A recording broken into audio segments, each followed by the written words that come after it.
For tuning in to KUTV Kenya. This is KUTV Rise Today. This specific show you're watching is Biashara Tuesday. My name is Richard OKENYE. I want to invite you to an exciting morning here where we will have a lot of discussions, a lot of updates, and of course having a look at what you have to say in terms of feedback. For the first-time viewers, please do let us know where you're watching us from so that we add your location to where our signal is getting to, also just to add you into your database of the audience. But thank you very much, and please do use the hashtag Rise Today, the hashtag Biashara Tuesday if you're interacting with us on the X platform, formerly known as Twitter. I think at this point we are all aware, or we are all using X as opposed to using Twitter formerly. But please do tag us at KUTV Kenya, at Richard_OKENYE. Here we discuss business, the business of the Republic, the business of every individual, and of course global and local politics. That shows up later in the newspaper review section, and I'll be letting you in on the details. What are the top stories and what is the most important discussion here of the day? I was having a look at the papers. Rigathi Gachagua seems to be the front headline story on all across the papers. From the Taifa Leo, I saw anasema 2027 nitamtafuta Raila Odinga. In the Standard, it's him and his wars against or with the President of the Republic, that is William Ruto, and supposed impeachment which is now brewing right within UDA. He's been doing tours in Mount Kenya region over the weekend in vernacular radio stations, giving his sentiments, his relationship with the president, and of course his future and the future of the Mount Kenya region. Those conversations will be happening here later in the newspaper review section. But before I get ahead of myself, there's a lot to talk about today, and I've tried to separate it in different categories, from business, politics to sports. There's a lot of drama happening in all these different sectors, and we're having a look at that. In business, the stock market is currently nose diving, and everyone is freaking out. So this has been happening over the weekend. If you look at major stock from Apple to Nvidia to Microsoft to Google, this has been taking a nosedive, and they've been having a very miserable day over there in Wall Street. Fear has set in, and it's set on different reasons, actually 3 reasons which I could single out here. First is recession fears. Top investors are fearing that in the next 10 months, the globe might go into, or major economies around the globe might go into a global recession. This means that there will be no much profits for individuals in the corporate scene and also anyone else who's invested in these respective companies. People like Warren Buffett, who are known to not fear or not have or show signs of fear when stocks go haywire, has actually sold his Apple stock, which has also created that fear amongst other investors who are pulling out, and this has led, of course, to that nosedive, as I mentioned. So fears of recession is number 1. 2 is that most investors in the United States expected the US Fed, which is the Federal Reserve, aka the US Central Bank, to cut hikes or to cut those rates which they have been putting on investment. However, this didn't happen, and most investors are now pulling off from that to a bit safer alternatives like oil and other which they have now taken a look at after withdrawing, of course, from where they have invested in. Those are the 2 top reasons. The third one is the big bets which have been made towards AI. It seems that the fruits of artificial intelligence are not yet here, or don't seem to be coming anytime soon. So a lot of these investors put in their money into artificial intelligence companies like Nvidia, the OpenAI platforms, Microsoft, and of course Google's Lambda and whatnot. So these 3 reasons I've singled out, and I'll be looking at it as they develop, of course, in the papers this morning. So that's what is happening in the stock market, and this has spread out across other, of course, options like crypto, where investors are also pulling out, and that has taken a nosedive. Last week on Tuesday, when I was here, 1 Bitcoin was exchanging at the rate of $70,000. Now it has taken a nosedive to 45,000 USD. Should you buy the dip? I saw a very interesting meme here that when you buy the dip, there is another dip, so you should buy the next dip, but there's another deeper dip we should be waiting for to buy before that dip. So a lot of conversations happening in the world of finance, and we'll be having a look at that as well. The finance bill saga in Kenya again, the Court of Appeal has struck out the finance bill of 2023, which means now the government has to operate using the finance bill of 2022, the first finance bill of the current government of President William Ruto. This deals a blow to his financial and expenditure of the government, but also a very good and welcoming situation for motorists and top earners who had experienced double taxation due to that finance bill of 2023, and were expected to experience some more in the finance bill of 2024, which after weeks of protests, the president did send that back to Parliament for deletion of all the clauses. So what has happened now is that President William Ruto has signed into law the supplementary budget, a new supplementary budget for the next financial year, which is supposed to help the government take care of its business in terms of raising revenue for the budget. So after the withdrawal of the finance bill of 2024 and the resulting revenue shortfall, which was expected to have been raised to around 344 billion, President William Ruto has assented that supplementary appropriation bill. This is supposed to offer adjustment in terms of expenditure for various essential services, and I have figures here which I'll just read real quick so that you're aware where we will be affected. So the total reduction in the next budget is 145 billion Kenyan shillings. This has been spread out as 40 billion cut off from the current expenditure, which is salaries and of course maintenance of government offices, and 105 billion cut off from development. Specific reductions in the executive, 139 billion shillings, in parliament 3.7 billion, the judiciary 2.1 billion, state house and the deputy president 6 billion has been cut off. The national treasury will experience a cut of 7 billion, medical services a cut of 7 billion, road and transport projects a cut of 17.3 billion. Key allocations in the next year: in agriculture, fertilizer subsidy at 7.5 billion, and milk coolers at 2 billion, support to sugar farmers at 0.7 billion. So that's 700 million thereabout. In education, JSS interns who were expected to go on strike if this wasn't going to happen, confirmation, they will be allocated 18.7 billion, help to get 31.3 billion, and the university funding scholarship kit at 17 billion. Medical internship program, which kicked off just this month. Yesterday was the first day for most of those interns reporting to the various hospitals across the country. They are yet to be paid according to the court provisions. They should be waiting until the 26th of September before they are of course informed on how much the allocation is to them and how much money they're supposed to be paid from that conversation which happened, the reduction from I think around 200,000 there to 40,000 Kenyan shillings. So this 3.7 billion in medical internship program allocated in the next year should be catering for those interns countrywide. Primary healthcare fund at 4 billion and community healthcare volunteers have been allocated 4.5 billion. In security, remuneration enhancement for security officers who are expected to have an increment in their salaries, that is prison officers and GSU and AP, 3.5 billion in line with the recommendations from the National Task Force on Police Reforms. So that's happening in the world of business all across the world, and we look at that, of course, as I said, from the stock market, which is currently tumbling.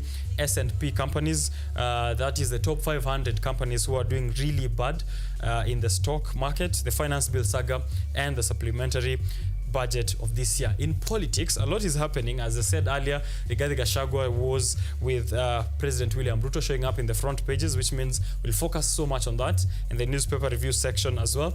Raila Odinga saying that President William Ruto went to him kneeling, begging that he helps him out to sort issues in his presidency and also to have a grip in power. How true are these sentiments from Raila Odinga? What exactly is the saga between Raila Odinga, President William Ruto, and Gachagua, and of course Gachagua and Uhuru Kenyatta? DP Gachagua offering an apology to the family of Uhuru Kenyatta for all that happened to the run-up to the 2022 elections, and even including after they took power. This Thursday, 8th of August, young people are calling for protests again, saying that this is not over until President William Ruto goes. This is the rallying point for the protest, which are supposed to take a comeback or to make a comeback just this week. How effective is this going to be? What are the issues the young people are trying to address, of course, to President William Ruto, and will they be addressed across the borders in Bangladesh, in South Asia? A very interesting turn of events has happened after weeks of protests, which are led by young people in a group called SAD, S-A-D, Students Against Discrimination. This started as a protest against government provisions to give jobs to just a few of their family members. This was a ruling which was struck out way in 2018, but came back just this year. The young people started the protests within their campuses, in universities. This spread out to the streets, and after 300 people were killed just last month in June, and the courts there, of course, now struck out that ruling. The protest took a pause. However, just this weekend, the young people took back to the streets saying, no, it is not over until the president, the prime minister, does resign. She has been in power for 4 consecutive terms, and this was her 4th term after getting back into power in an unopposed election in January of 2024, where the opposition did stay off those elections, just like back in the second elections of 2017, when Raila Amolo Odinga did stay off that rerun. So this past weekend, the young people in Bangladesh took to the streets. Hundreds were killed. However, this did not put them, or did not make them relent from their march towards the residence of the prime minister.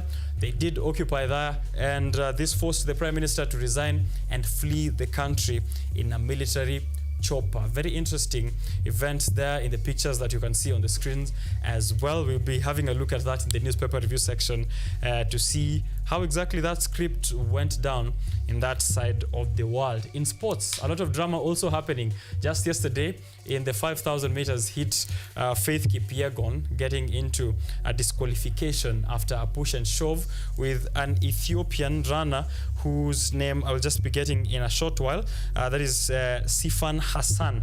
In that legendary women's 5,000 meter podium, we saw Beatrice Jebet taking the gold medal, Faith Kipyegon coming in with silver, and Sifan Hassan getting her bronze there, coming in 3rd. This, however, was after disqualification, and then after successful appeal, we got Faith Kipyegon back onto that podium. Very interesting turn of events there, but very beautiful photo that shows Beatrice Jebet and Faith Kipyegon holding high the flag of Kenya. This was after a disappointing 100-meter race from Omanyala, who is the fastest man in Africa. However, coming out strong and saying that it does not put him down. He will be back bigger and stronger. So congratulations to all the athletes who are representing Kenya out there in the Paris Olympics. And of course, we are happy that they are flying the Kenyan flag high. We'll be having a look at all of this. There's so much talk about, even the updates from KUTV newsroom with the reporters, what they've prepared. We'll be giving you that in a short while, but most importantly, do let us know where you're tuning in from. This is Biashara Tuesday, which means the biggest conversations are going to revolve around money, business, and of course politics, as I said in the newspaper review sections. How is the shilling trading against the US dollar? What is the crypto market doing in this time to buy the dip or to sell in the dip? What is the exchange rate there as well? And what exactly is happening in the stock market? Is there going to be recession? Should we be afraid of an economic recession, even as tough times continue to last in major economic centers across the world? Those are the questions we are asking ourselves here on Biashara Tuesday, and we are glad that you are tuning in to be involved and to participate. Do leave a comment in the live stream that we have out there in the Twitter space, on Instagram, and also on Facebook, KUTV Kenya. My personal handles at Richard_Kenya. Welcome. Let's have fun.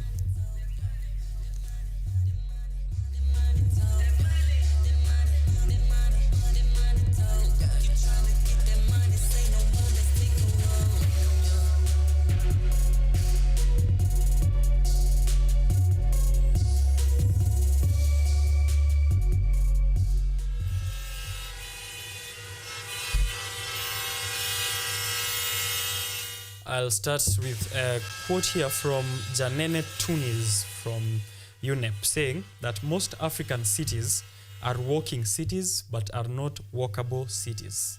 Most African cities are walking cities but are not walkable cities. Pedestrian and cyclists need suitable infrastructure indeed. And we've been crying out for this in Nairobi and in other cities across the country. Please continue rallying for that suitable infrastructure for pedestrians and cyclists so that we are all safe. This morning, I'll not be giving much updates on the roads because it seems there's a lot of traffic out there. It's the 6th of August, which means everyone ama salaried people wametoa gari zao kwa parking lot, wamezifuel, wako na salary, kumeshikana sana Thika Road, kumeshikana Mombasa Road, Kiambu Road as well. So what I'll do here this morning is give you a bit of traffic information, safety and rules for you to follow while you're out there in the Kenyan roads. So let's start with wrong signaling. Wrong signaling kwa barabara ni hatari sana. Inaweza kusababisha ajali na kuhatarisha maisha yako and those of the other people on the road. So you use indicators as appropriately as you can. Improper signaling is not good. Do not use hand signals. Bodaboda riders and others inachanganya sana and inaonyesha risk ya crash. Road users wengine hawajui your next move if you're just pointing with your hands. Inahatarisha maisha yako na ya wengine. That's information you're getting from OKENYE, who are a free rider insurance. This time round, I'm also informing you of your bike maintenance tips for bodaboda riders. Change your tires, zikichapa. Service your brake system as often as possible. Change your engine oil as often as you can. Ongeza pressure kwa tires every single week. Service chain ya bike yako kila mwezi. So those are how you can maintain your bike to be roadworthy. Legal requirements to operate a bodaboda in Kenya: national ID, driving license, road service license. Does your bodaboda rider have driving license and a road service license and a registration number and an insurance and a reflective jacket and helmet? Do they have all those things? Those are the legal requirements to operate a bodaboda. They should have a reflective jacket for themselves and for their passenger, and as well as a helmet. So do you get that anywhere that you're at in this republic? Do let us know if you're among the lucky people who are able to enjoy those services. But that's the information in terms of updating bodaboda riders on how to behave when they're out there on the roads. I had something here from NTSA Kenya, which I'm trying to get to you real quick. First is that there's a latest NTSA service update. If you visit their portal and look at uncollected plates and DLs at ntsa.go.ke, you can go and search for those who've been complaining. Na wale ambao walikuwa wanataka occupy NTSA ambao hajapewa DL zao na number plates, do check their portal. They are saying here on their Twitter account that it's updated and you can check it if you have your ID number, and check there for the platform on uncollected reflective number plates and uncollected driving licenses. So that's the information that you have there. Now nasema usidil na brokers. You can go directly to NTSA and help yourself without the need of anyone coming in between you and NTSA. Those are our updates here this morning in the major roads, and of course informing you on how to behave while you're out there. Last week I did give information on major traffic rules in Kenya according to the Traffic Act, and of course the general rules that you should follow when you're in major highways in Kenya. Keep left when you're in Kenya, do not overtake unless necessary, and keep left unless you are overtaking. Stay safe, arrive alive. Those are the updates from Biashara Tuesday. Taking a break, and then I'll be back with the updates from KUTV Newsroom. Later on the newspaper review section, we have Ojuang Mariam and a namesake of mine, Richard Odero. They'll be here as a panelist alongside myself to have a look at the headlines and the most important stories. Protests all across the world, even in Somalia. Protests have been staged against Al-Shabaab attacks. I see here in Nigeria as well, youth are out there protesting. Same script from their leader, the president, saying either funded by terrorists, funded by the opposition, let's have a dialogue, and the young people are saying that is not an option. In Kenya, Kenya aviation workers are also saying they will go on strike if the Adani group deal between them and the KAA goes through. So there's a lot to talk about even before Nane Nane on Thursday. Don't go too far.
Alright, Biashara Tuesday. Remember to tag us again on social platforms at KUTV Kenya, at Richard_Kenya. I'll have a look at that feedback already. I can see watu wameamka. Good morning. Tuned in is Boniface Odhiambo, who is our programs controller here on KUTV Kenya, and also director/producer. Asante sana Mr. Boni for tuning in. Douglas Katwa from all the way in Kimathi House in Nairobi CBD anatuangalia. I see Kabu pia anatuona from Ngong Road all the way. Asante sana for tuning in.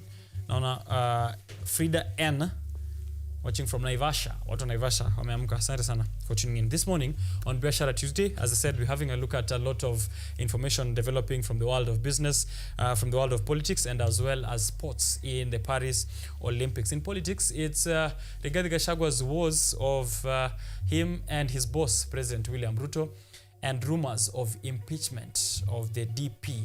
The president can actually raise a total of 284 votes in parliament if he wants to do an impeachment, or if his side of the government wants to do an impeachment against the DP. However, if that is hearsay or if that is true, that's a conversation we'll have in the newspaper review. So tune in for that. It will happen here.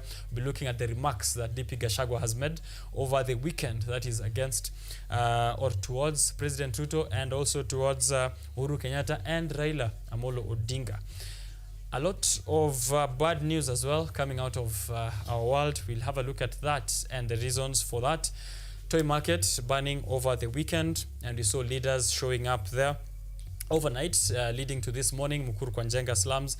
There's been reports of fire which has led to the destruction of homes and properties. Sadly, we'll have a look at that as well to see what kind of help is required there and what the government is doing in regard to that. The supplementary budget of 2024-2025 has been signed into law by President William Ruto, who has taken where is the lion's share going in the allocation for expenditure for essential services in the next financial year. The finance bill has been struck out. The finance bill of 2024 rejected. The finance bill of 2023 struck out by the Court of Appeal, which means no more housing levy, no more fuel levy, which took that to around 16%. We're waiting for EPRA to review the prices by 14th of August, which means in the next 1 week, we'll be having a look at a possible reduction of prices of fuel products if they will have to revert back to the provisions in the finance bill of 2022. In the Olympics, a scuffle between Faith Kipyegon of Kenya and Ethiopian, I keep losing that name, who came third to take the bronze, but they were on the podium together, the three of them. That is Sifan Hassan from Ethiopia. A scuffle, shove and push between her and Faith Kipyegon, which led to some drama in the Paris Olympics. But eventually, it is official that Kenya took the gold Beatrice Chebet there going first, Faith Kipyegon going second, and Sifan Hassan taking the third spot. Very interesting and exciting photos. That is our first gold medal of the Olympics campaign of this time round. There have been disappointing results from the other participations that we've had. We will have a look at that as well in the newspaper review section, but an encouraging word to all our athletes out there to continue doing this and to continue flying the flag of Kenya up high. Now, let's have a look at those updates, and then we'll continue with matters of business on Biashara Tuesday.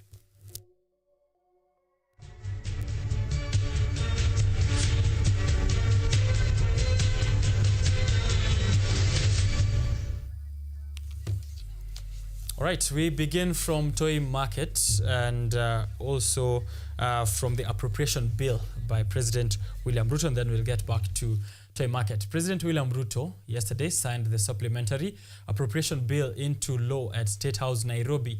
The bill, which seeks to revise budget allocations, was passed with a number of amendments by the National Assembly last week on Wednesday, July 31st, and then presented to the President for assent by Speaker Moses Wetangula. The supplementary appropriation bill passed last week aims to adjust budget allocations for the three branches of government to tackle the 344 billion Kenya shillings revenue deficit caused by the rejection of the Finance Bill 2024.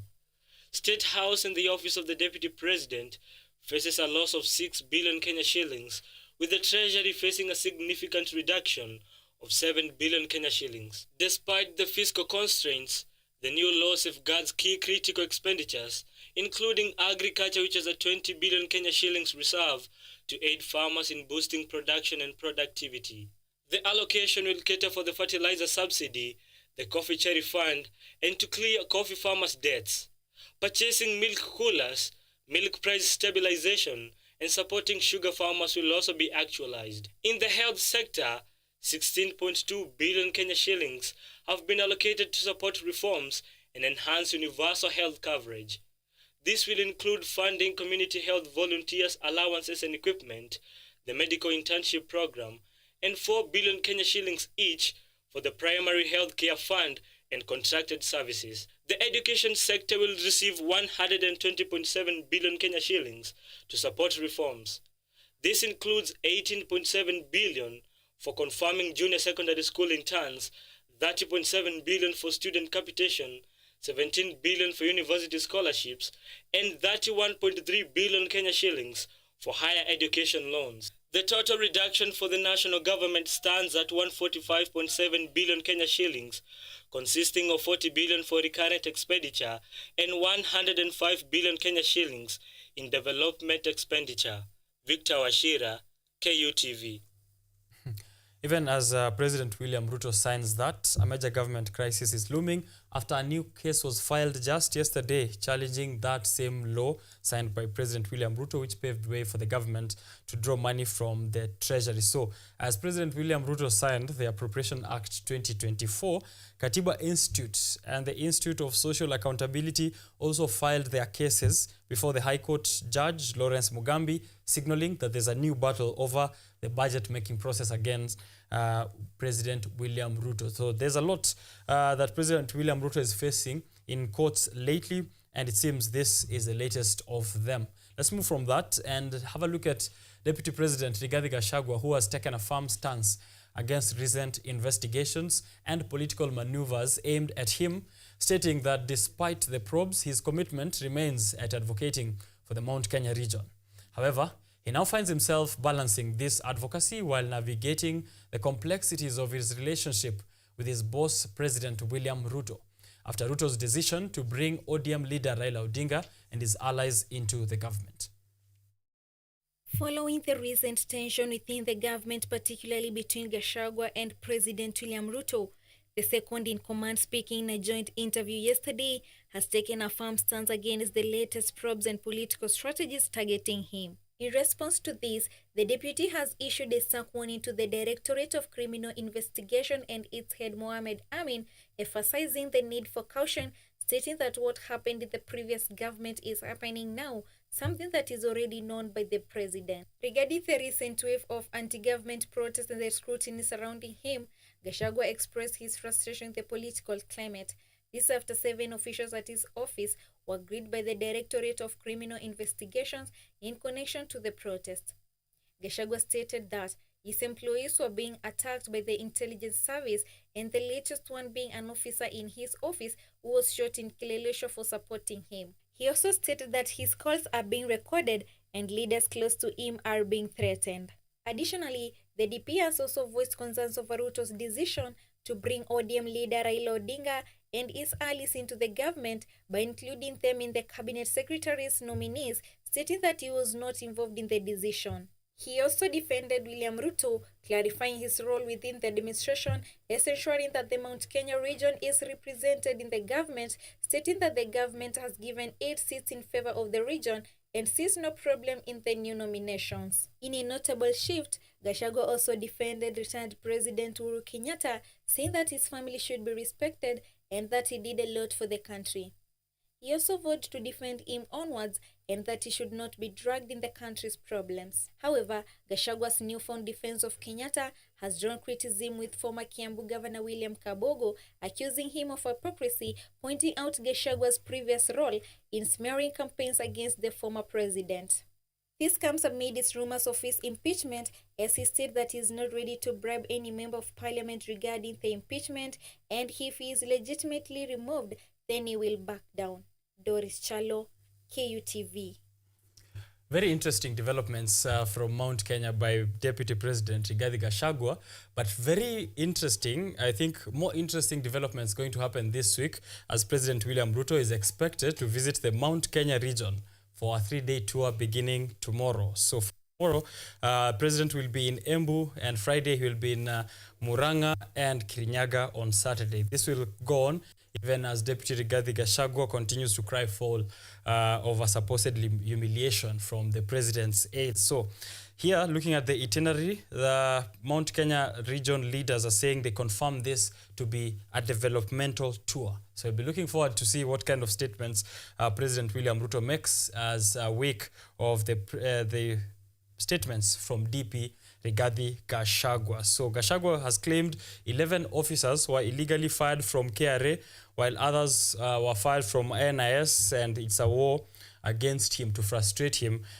in his war against illicit brews, and also an affront to his community of Mount Kenya region. He says that one of his aides actually survived an assassination attempt, and this, he says, is pointing fingers towards those who are allied to President William Ruto. So those are very interesting developments in the world of politics. I'm very curious to know what Richard Odero and Ojwang Mariam will have to say later when we sit down to discuss more of this in detail. Now, last week, after a 4-day vetting of Cabinet Secretary nominees that involved thorough scrutiny by the Parliamentary Committee, the nominees were evaluated based on their qualifications, integrity, and vision for their respective ministries.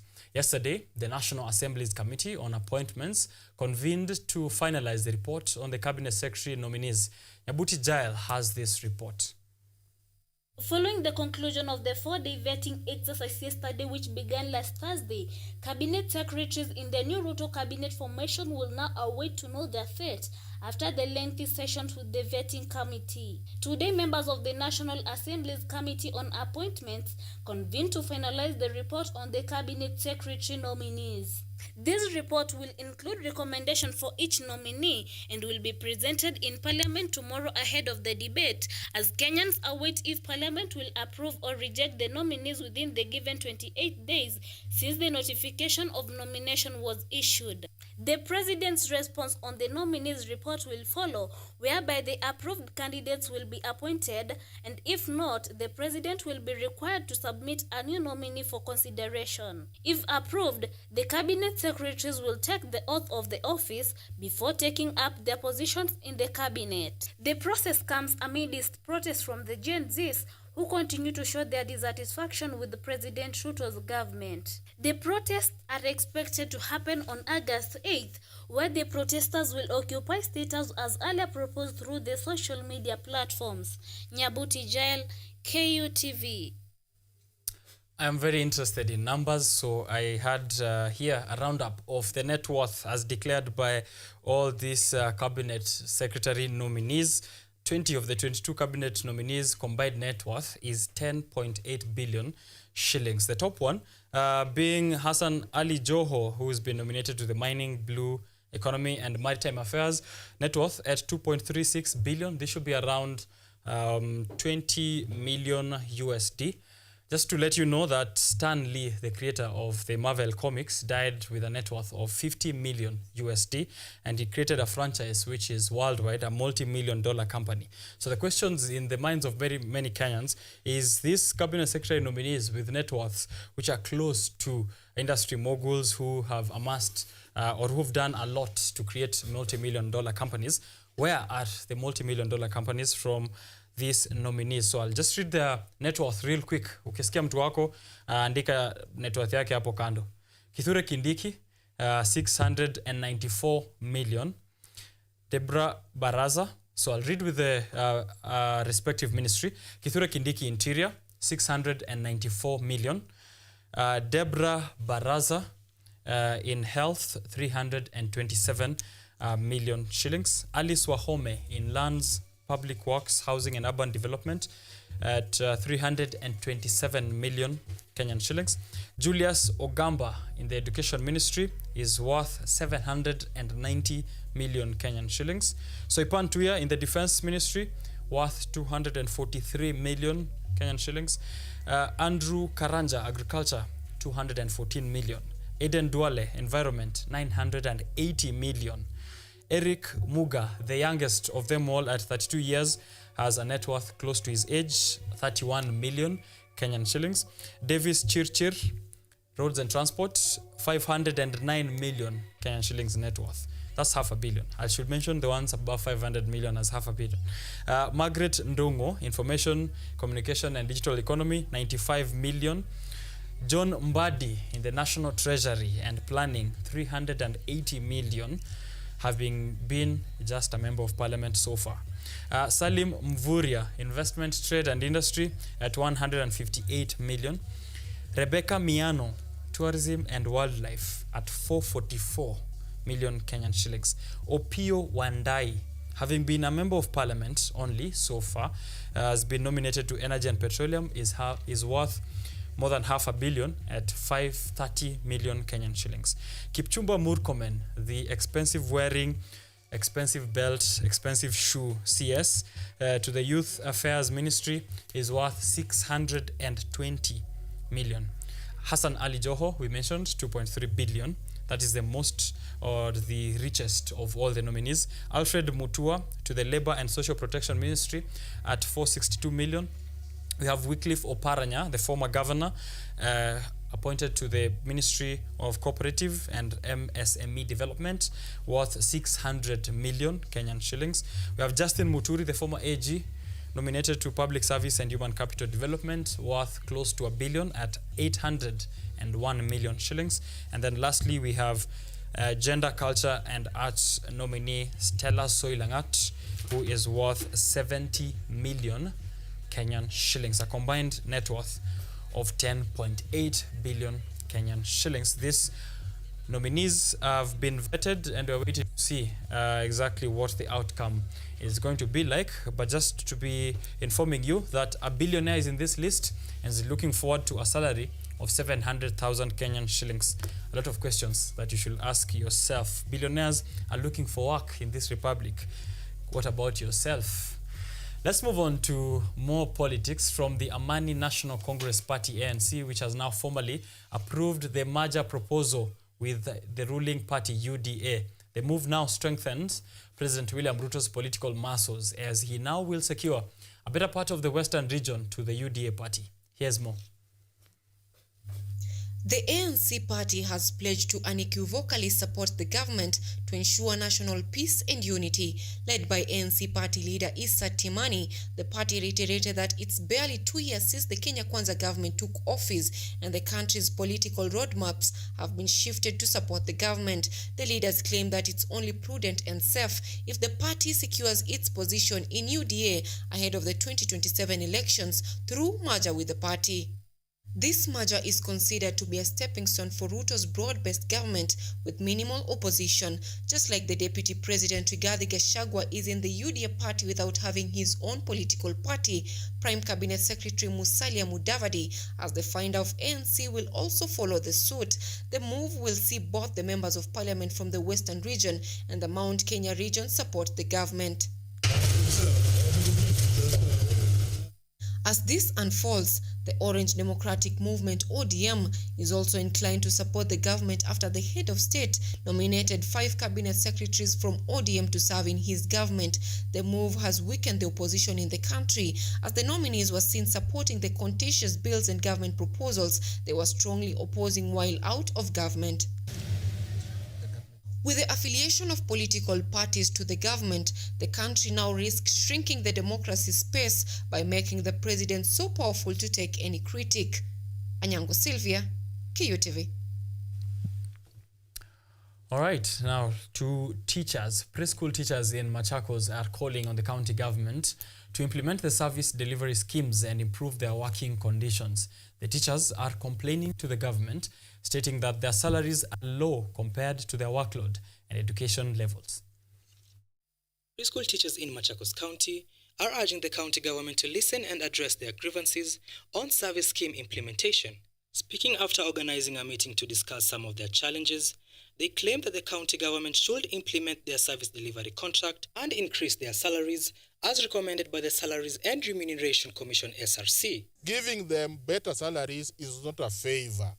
It is a right. Yes. The SRC released a circular compelling all the county governments to pay teachers according to their qualifications. Yes. There is a salary structure by the SRC which must be implemented by the all public service boards. All public service boards, including Machakos. The chairman of the Kenya National Union for Preschool Education Teachers, Lawrence Otunga, said that the government's decision to assign preschool teachers the responsibility of transporting and delivering student-free food was degrading and contrary to their teaching duties. Hii mambo ya kulazimisha mwalimu aende abebe mchele na maragwe kichwani.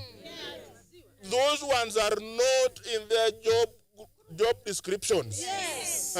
Hakuna mwalimu ambaye aliajiriwa ya kwamba aende abebe maziwa, aende abebe mchele, aende abebe maragwe, aende auze vitabu. Yes. Sisi kama walimu tuko na maziwa yetu. Yes. Tulipewa na Mungu. Kama mwajiri anataka maziwa ifikie wanafunzi, let them hire suppliers. The teachers also mentioned that the teacher-to-student ratio is low, with too few teachers and too many students in the classroom. This challenge has resulted in an increased workload for the teachers while they receive low salaries. Katika darasa wanafunzi ni wengi na unapata kwamba mwalimu anasimamia watoto wengi sana ya kwamba hawezi fanya kazi ambavyo inavyotakikana. Na kwa hivyo ndio kwa maana siku ya leo tumeuganika hapa tukileta ombi letu kwa viongozi wetu, gavana wetu wa Vinya. Tunakuomba ukubuke walimu wa chekechea. However, the county government through Deputy Governor Francis Mwangangi defended itself, stating that education activities have been hampered nationwide due to insufficient funds for running programs by the national government. Angalia capitation. Sasa serikali isipotuma hii pesa ya capitation, wanafunzi wetu wa Kenya watakuwa aje shuleni na walimu wetu wakuu wataendesha shule aje ikiwa fedha hakuna. Na niseme ya kwamba ikiwa kuna nchi yoyote inataka kuendelea, lazima tutie maanani maneno ya masomo. While the county government shifts the blame game to the national government, the main question remains who will help preschool teachers in their fight for their needs. Brian Tobiko, KUTV. All right, now moving on to Narok. Following the murder of a 38-year-old vegetable vendor in Narok town, residents have been asked to collaborate with the security personnel in Narok County, rooting out suspected criminals in a bid to combat the insecurity menace in the region. Take a look. Following reported deaths in Narok town and its surroundings recently, security has been improved in the town. Commissioner Kipket Lotiatia announced during a baraza at the OKENYE recreation grounds in Narok that 52 persons who are allegedly involved in illegal activity in the area had been arrested. Lotiatia mentioned that most criminals hide among the people and urged them to remain watchful and report suspicious persons to the authorities. Ukihisi kwamba mambo sio sawa, ukihisi kwa kama huyu bwana vile anatembea tangu aje hiki kijiji, tunaona mambo yake ni kama hivi tu, piga simu. Ukihisi tu hata usiaje kusikia ama kuona. Ukihisi vile anakaa hivi, anakaa vile anakaa mwenendo yake, matamshi yake na vile anaongea na vile anakaa, wajua watasabata kulete, unahisi tu kuna something dukuduku inakuonyesha huyu mtu bwana tangu aje hapa. Sema. He issued a warning to anyone running unregistered wine and spirit stores and bars, saying they might face legal action. Commissioner Lotiatia was escorted by his security team, the county government administrator of Narok Town, representatives from the Nyumba Kumi, youth representatives, and public health officials. He told the locals that each and every citizen is accountable for their own security. Sisi vile tumeelezwa ni sisi wote tunahitaji kufanya kazi pamoja na kwa karibu ili tulete mambo ya usalama. Ukiwa na habari, nataka niwakumbushe pia wale wadau wote, aswa wazee wote wa vijiji na Nyumba Kumi, kuna kamati ambayo inaitwa pia community policing. Tuko na kwa mji community policing committee. Community policing weko ama wako kwa hii county community policing. Ikiwa hamna, mnahitaji kurevive hiyo kamati kusaidiana. Chairman of the Narok Peace Committee, Joseph Kireu, demanded increased protection at night, citing numerous fatalities close to the OKENYE forest. He asks the locals to get to know their neighbors and to recognize any newcomer that joins them. Watoto wetu wanauawa katika sehemu hii. Sijui kama bwana county commissioner kama Mataha hapana iko katika sehemu hii, kwa sababu nasikia kwamba sehemu hii wakati ya usiku, sijui kwa sababu ya hizi miti watu wakipitia wakati ya usiku, hapa ndio watu wanasima. Hii nataka kusema kwamba hizi mataa lazima siwekwe hapa. Elsie Nyangor, KUTV.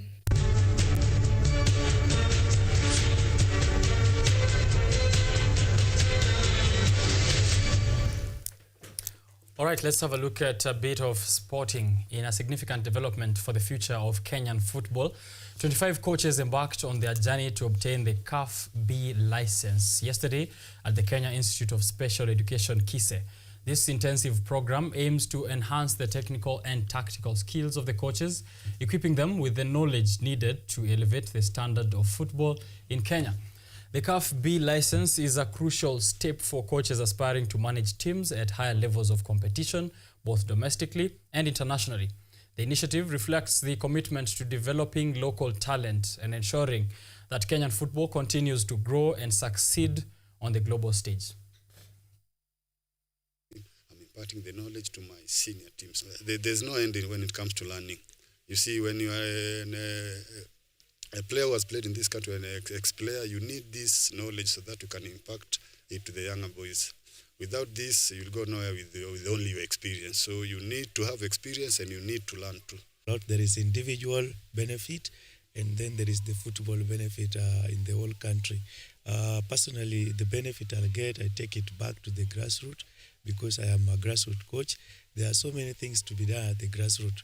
As you can see, we lack the knowledge of football coaching in the grassroots, and that is where football is developed. Today I'm privileged to have been here because this is an opportunity that helps me to grow as a coach, that in turn will also help me to empower my boys and the number of players that I'm going to meet outside there.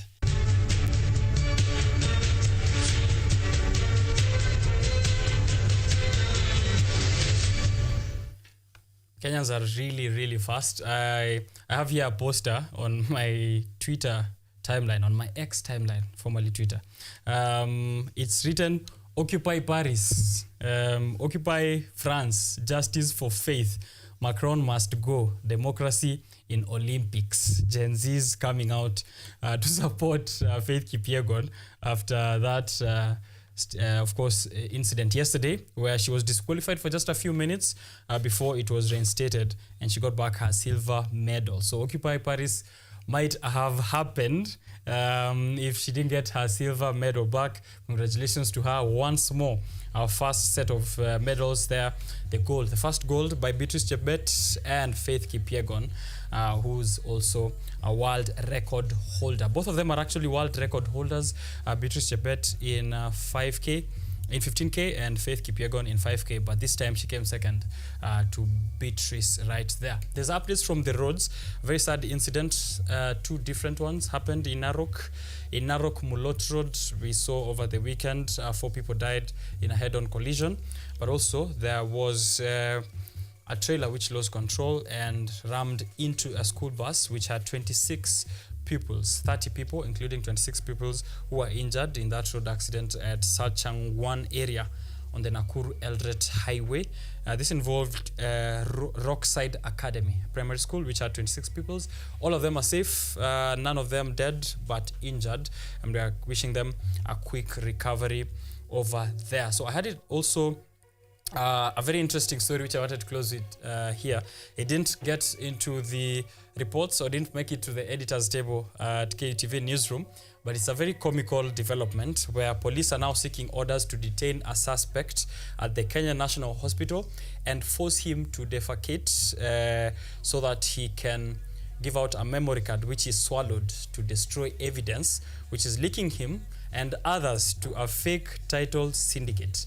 So State Prosecutor James Gashoka on Monday asked Milimani Chief Magistrate to order that Joel Kakuli Mwangangi be taken to KNH for examination and retrieval of the memory card from his bowels. According to the prosecutor, Mr. Mwangangi swallowed the memory card during his arrest on August 1st, 2024, and he was later escorted to Jomo Kenyatta International Airport so that the anti-narcotics unit over there can help them in asset recovery.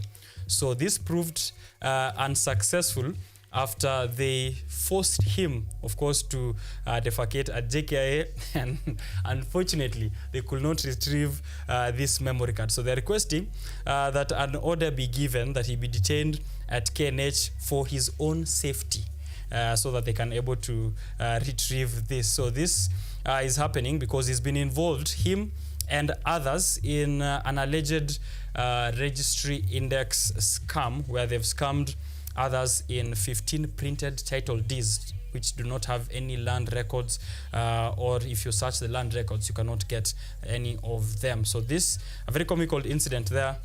If you know Joel Kakuli Mwangangi, kama ni relative wako, ebu tuambie what's going on there and what will be the development. So that's happening. A very interesting story there. Fake title scam as police seek to detain suspects in KNH and force him to defecate so that they can retrieve a swallowed memory card containing evidence.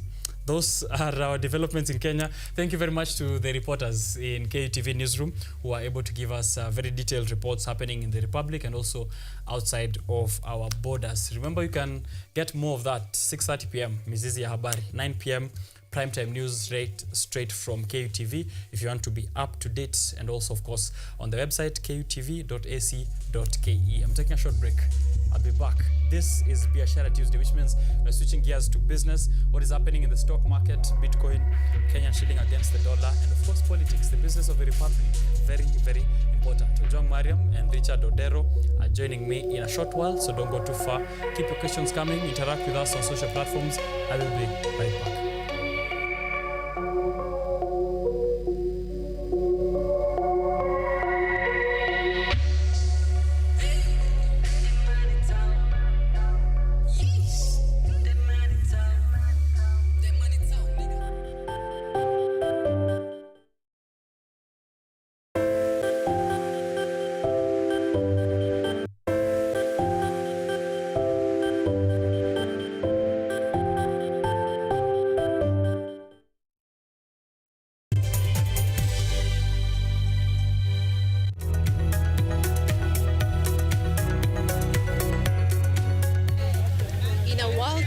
Uncertainty looms and opportunities are scarce.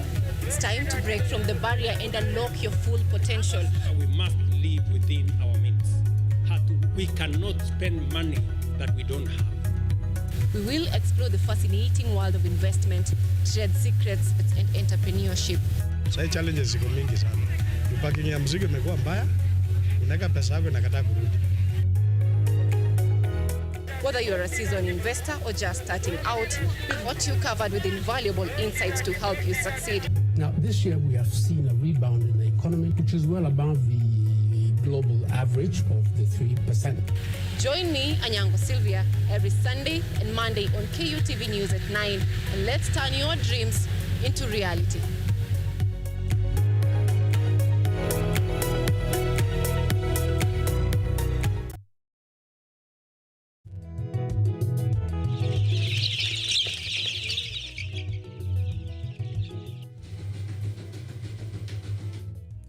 Kaunti maarufu kwa kuzalisha maziwa na ukuzaji wa majani chai. Pia, serikali ya kaunti inawahimiza wakulima kukumbatia mitindo mingine ya kilimo kuzidisha mapato. Kama kuna kikundi moja inafanya biashara ya kuuza kuku, hao pia tumewafadhili kuwafunza jinsi ya kuhandle zile kuku kwa sababu wanaleta kwa wingi.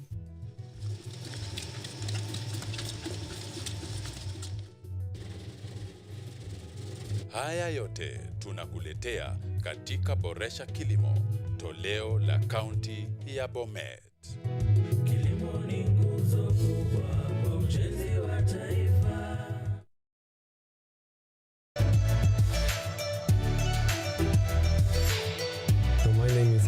I'm Associate Professor in the Institute of Philosophy of OKENYE University in Krakow, Poland, and I'm the main coordinator of the Cafe project, which is being here hosted by Kenyatta University. My name is Ewa Hudoba. I am a project manager in this consortium. Keep watching cutting edge research at Kenyatta University Television.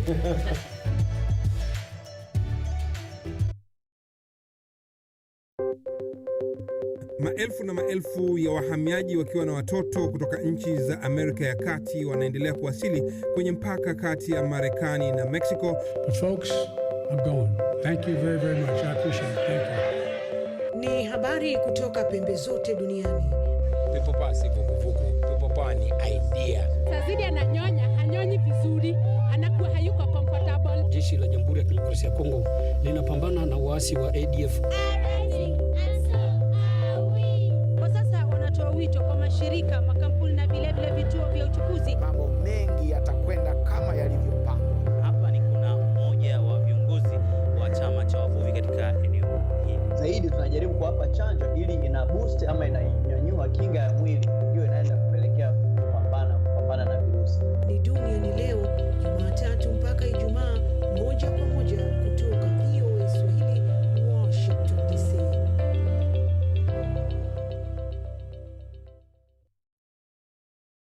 Are you an aspiring media practitioner, a graduate, or you just want to advance your skills in television production? Then welcome to Kenyatta University, where education meets innovation. KUTV, the premier university television station in Kenya, is now offering short courses in TV studio, field technical operations, and video editing. Through these courses, you will acquire hands-on skills on camera operations, media production, lighting techniques, audiovisual editing, and sound and visual control, and how to operate key equipment in modern TV control room. Enroll today at KUTV and discover your full potential in cutting-edge TV broadcasting. Graduates of these courses will receive professional certificates. For more information, visit our offices at KUTV Studios or call us on 020-870-4252 or 020-870-4255 or SMS us on 0739-110-544. KUTV, a new experience.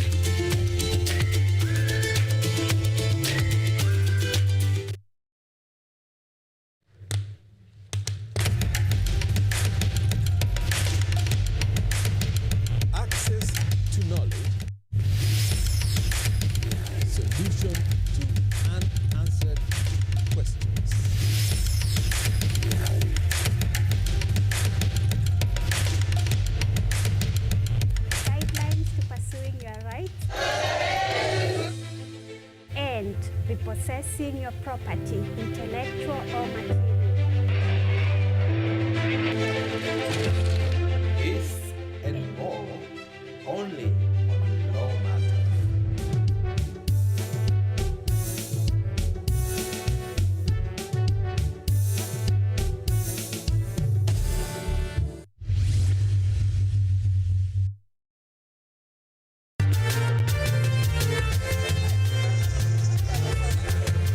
Ni nguzo na uso wa jamii. Kupanda shuka akawa tuzo, ukakamavu wake ukatii na kumfanya mwenye bidii. Kwa machozi na makeke akabaini jinsi ya kuweni. Huyu ni mwanamke ngangari kwa jinsi alivyo ng'ari. Mimi ni mwanamke mwake. Usikose kutazama kipindi cha mwanamke mwake nami Caroline Kimweli.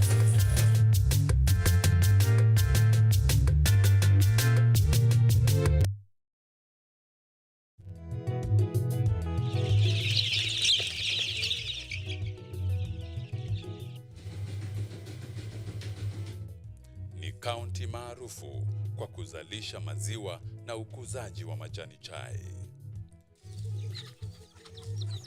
Pia, serikali ya kaunti inawahimiza wakulima kukumbatia mitindo mingine ya kilimo kuzidisha mapato.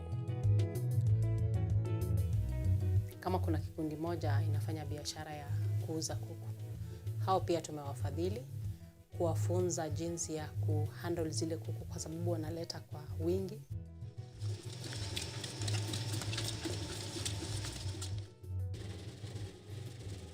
Haya yote tunakuletea katika Boresha Kilimo, toleo la kaunti ya Bomet.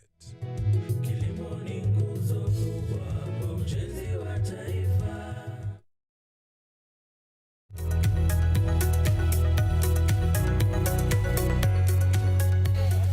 In a world where uncertainty looms and opportunities are scarce, it's time to break from the barrier and unlock your full potential. We must live within our means. We cannot spend money that we don't have. We will explore the fascinating world of investment, trade secrets, and entrepreneurship. Sasa challenges ziko mingi sana. Parking ya mzigo imekuwa mbaya. Unaweka pesa yako inakataa kurudi. Whether you're a seasoned investor or just starting out, we've got you covered with invaluable insights to help you succeed. Now, this year we have seen a rebound in the economy, which is well above the global average of the 3%. Join me, Anyango Sylvia, every Sunday and Monday on KUTV News at 9, and let's turn your dreams into reality.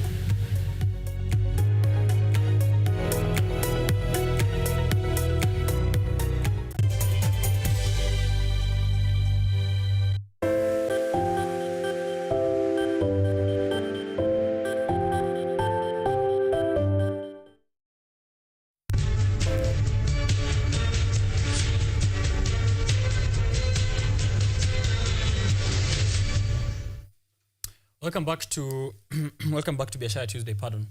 Please continue interacting with us on the X platform and also on others that you are on at KUTV Kenya at Richard_OKENYE. It's time for the newspaper review, and I have with me 4 dailies from this morning, latest updates as they appear on the headlines and also on stories in there. This is the discussion on the most important developments in your republic, and this is the best place that you can be at KUTV Rise today, Biashara Tuesday. I'm joined by Ojwang Mariam and Richard Odero, my namesake, just on the left of me, to have a look at what they think is the most important thing to track down this week. So what we're doing here is reacting, predicting, and also sampling your feedback, our opinion and your opinion, so that you can see which direction and how you should position yourself according to the direction the nation and the global at large is taking. Let me read the headlines real quick and then invite the gentlemen to introduce themselves, alafu to get right into it. As I said earlier, DP Gachagua is the one who is at the front of most of these papers,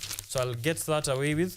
The Star says, DP removal plot picks up as Ruto Raila close ranks. DP removal plot picks up as Ruto Raila close ranks. Regard these aides are under probe for allegedly allegedly bankrolling protests. So a couple of members of parliament who are allied to DP Rigathi Gachagua, some of them from Embakasi, have been implicated as the ones who are allegedly bankrolling protests, and also some of his aides as well. Hearsay or truth? We'll have a look at that, if this is a way just to push him out or not. The Standard is actually a very interesting one. It's the headline I like today.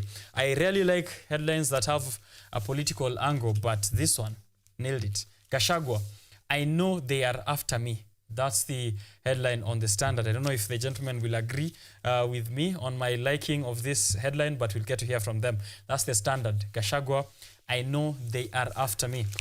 The Business Daily, car importers win as KRA switches to a new tax system over at the port, where cars will be taxed according to the import value, or the value at the shipping point in the coast, rather than what has been there before as the retail selling price, as it occurs in other formal dealers. So this is going to reduce significantly the pricing of vehicles in the Republic. So we'll be having a look at that business development.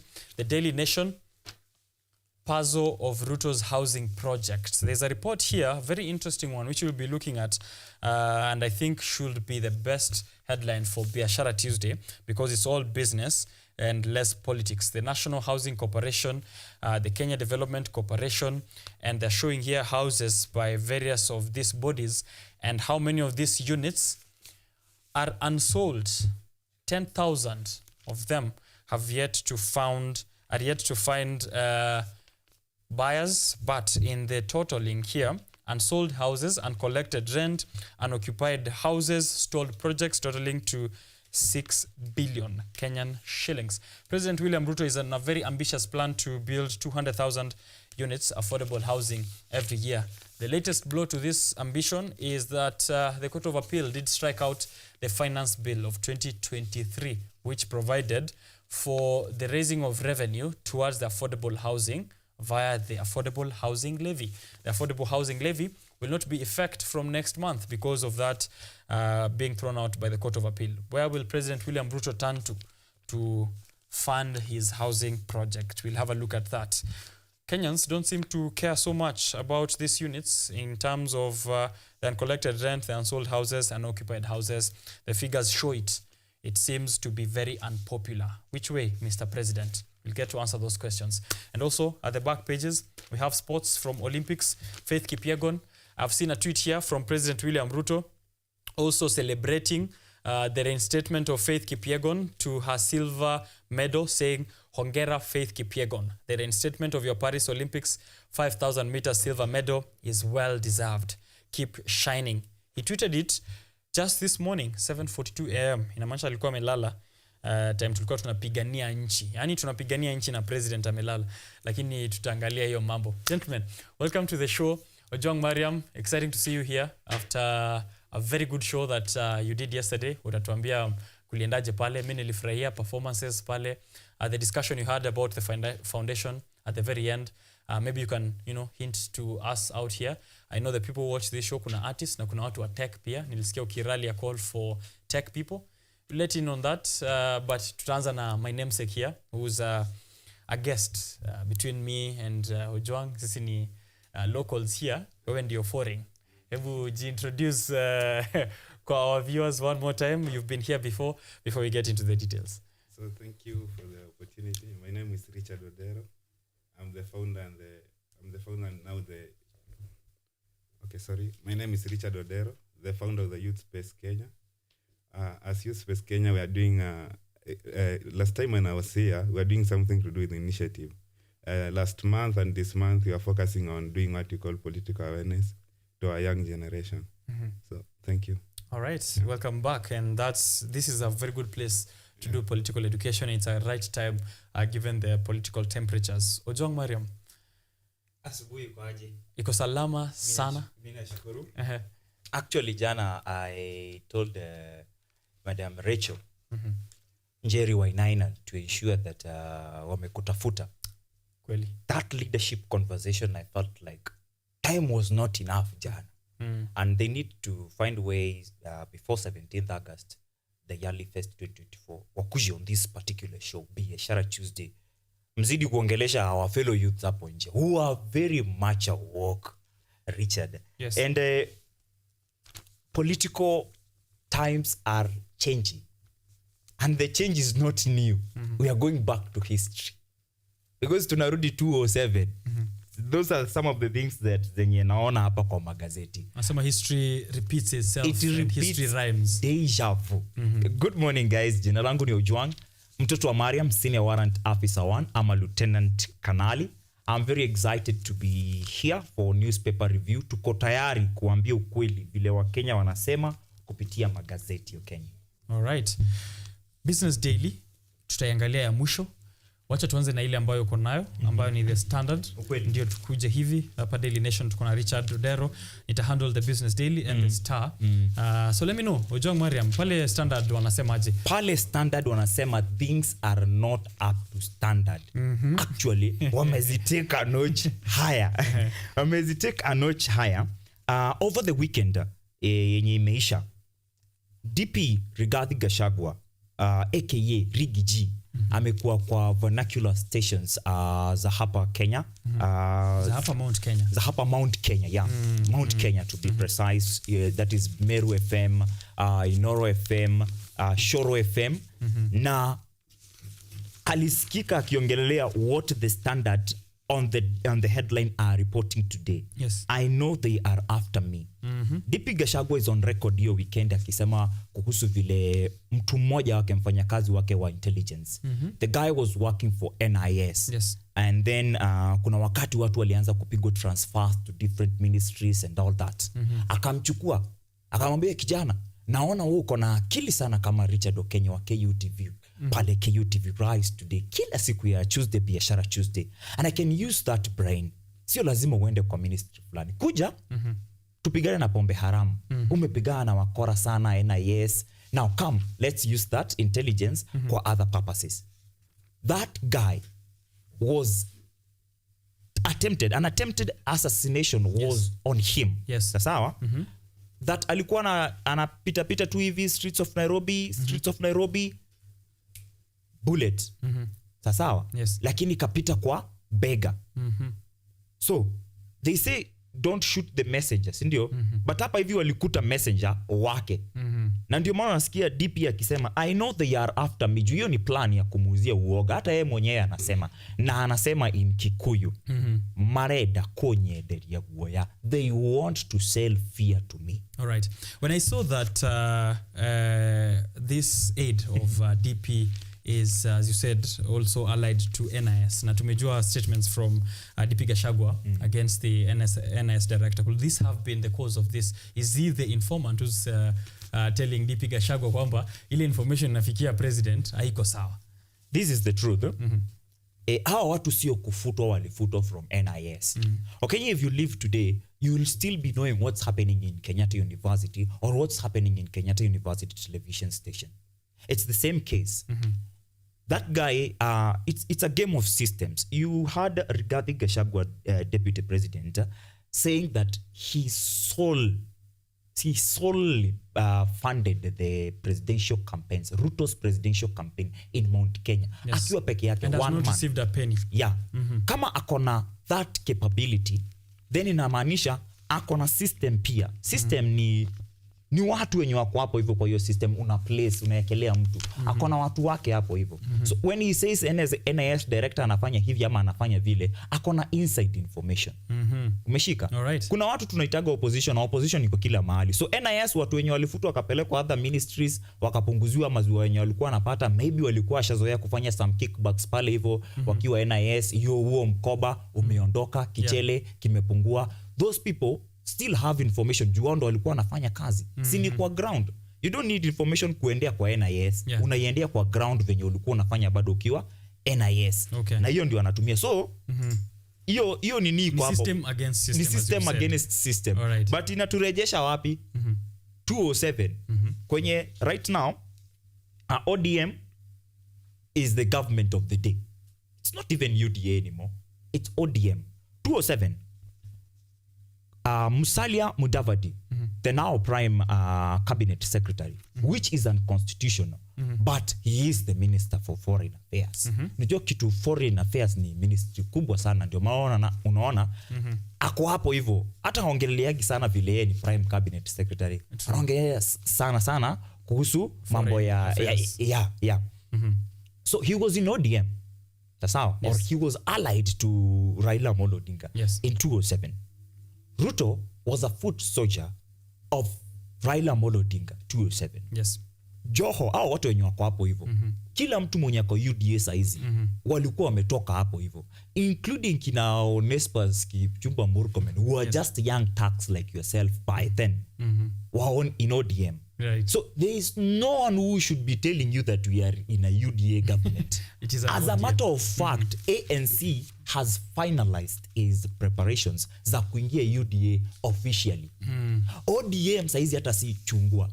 The label ishaanza kuchange, ni wheelbarrow imebeba machungwa. Sasa machungwa ni hawa. Chungwa moja ni Ruto, chungwa lingine ni Musalia Mudavadi. Kalonzo ndo amebaki nje.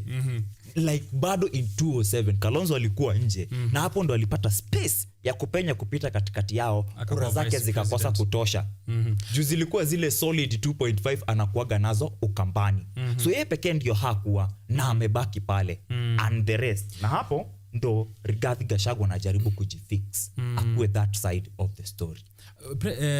Former Prime Minister Raila Odinga akiwa Toy Market, he just on Sunday amesema very interesting terms, and nimekuwa nikizitafuta hapa, sijui kama nyinyi mmeziona, but just to bring it also in line of those statements. Akisema kwamba that President Ruto, or didn't mention him directly, but asema hao majamaa walishindwa na kazi, walikuja kwangu wakapiga magoti wakasema, baba tafadhali tusaidie.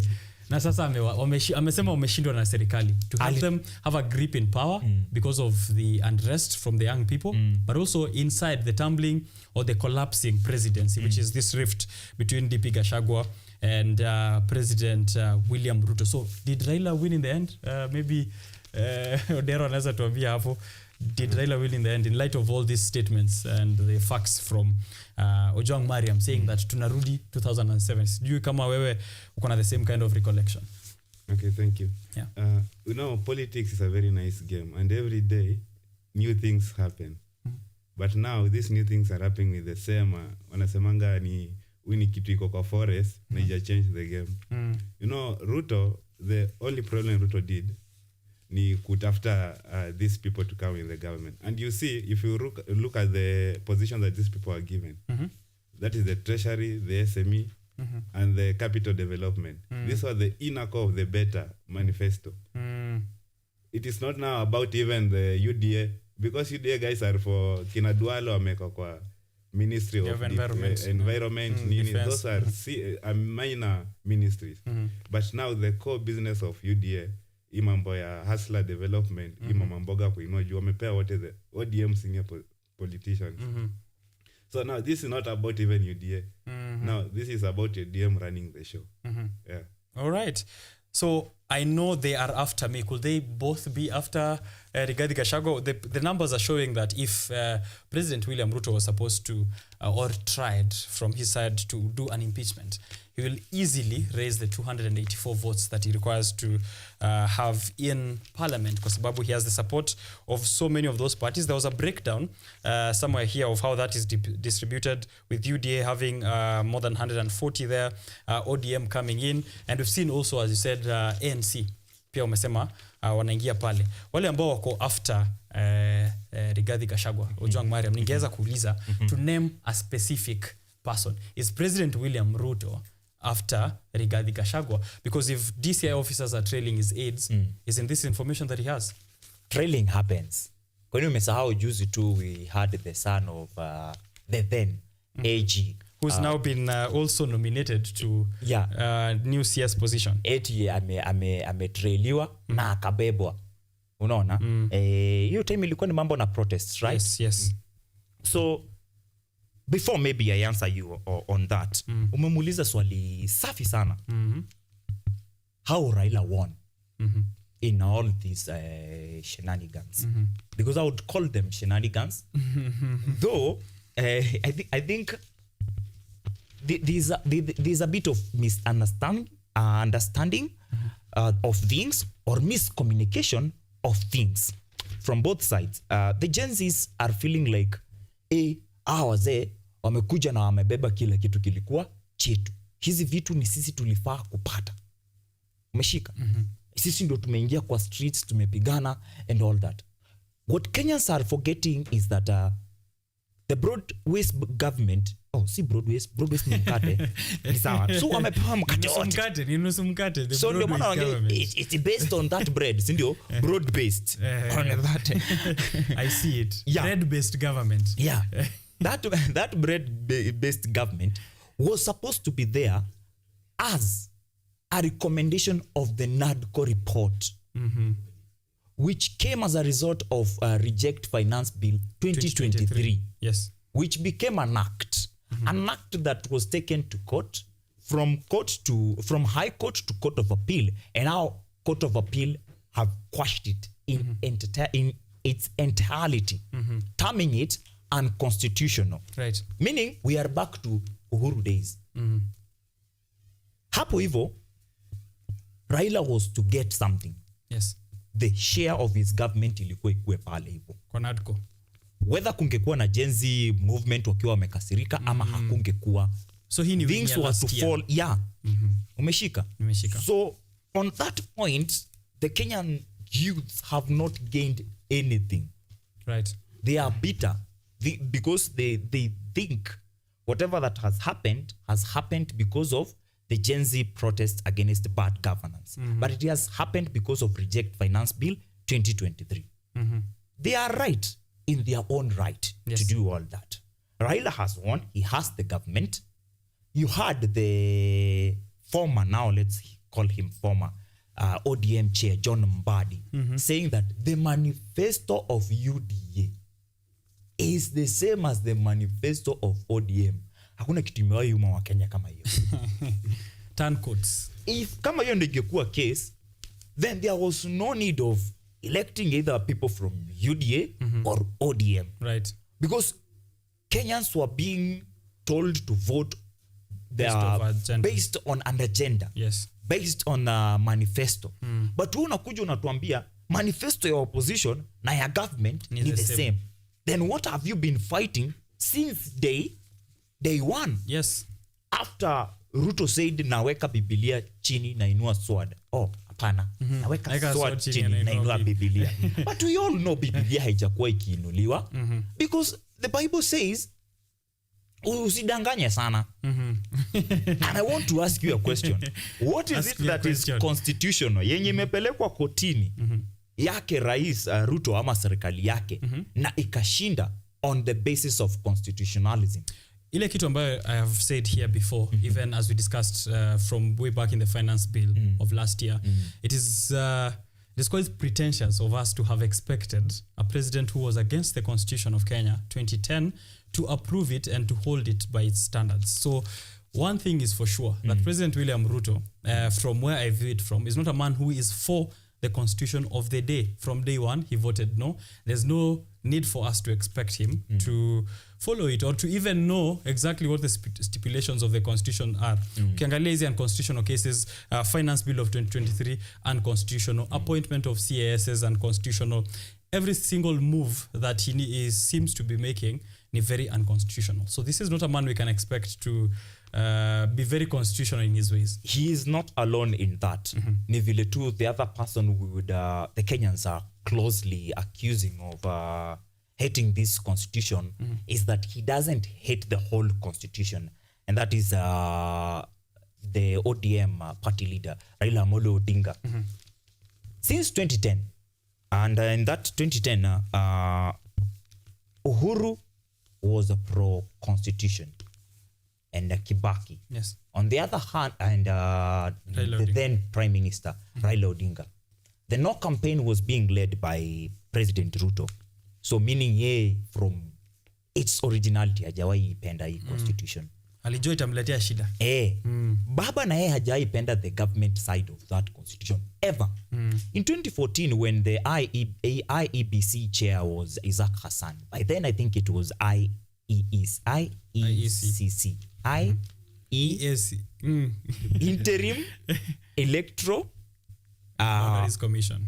Haikuwa na boundaries. There was no boundaries yet. Sindio? Yeah.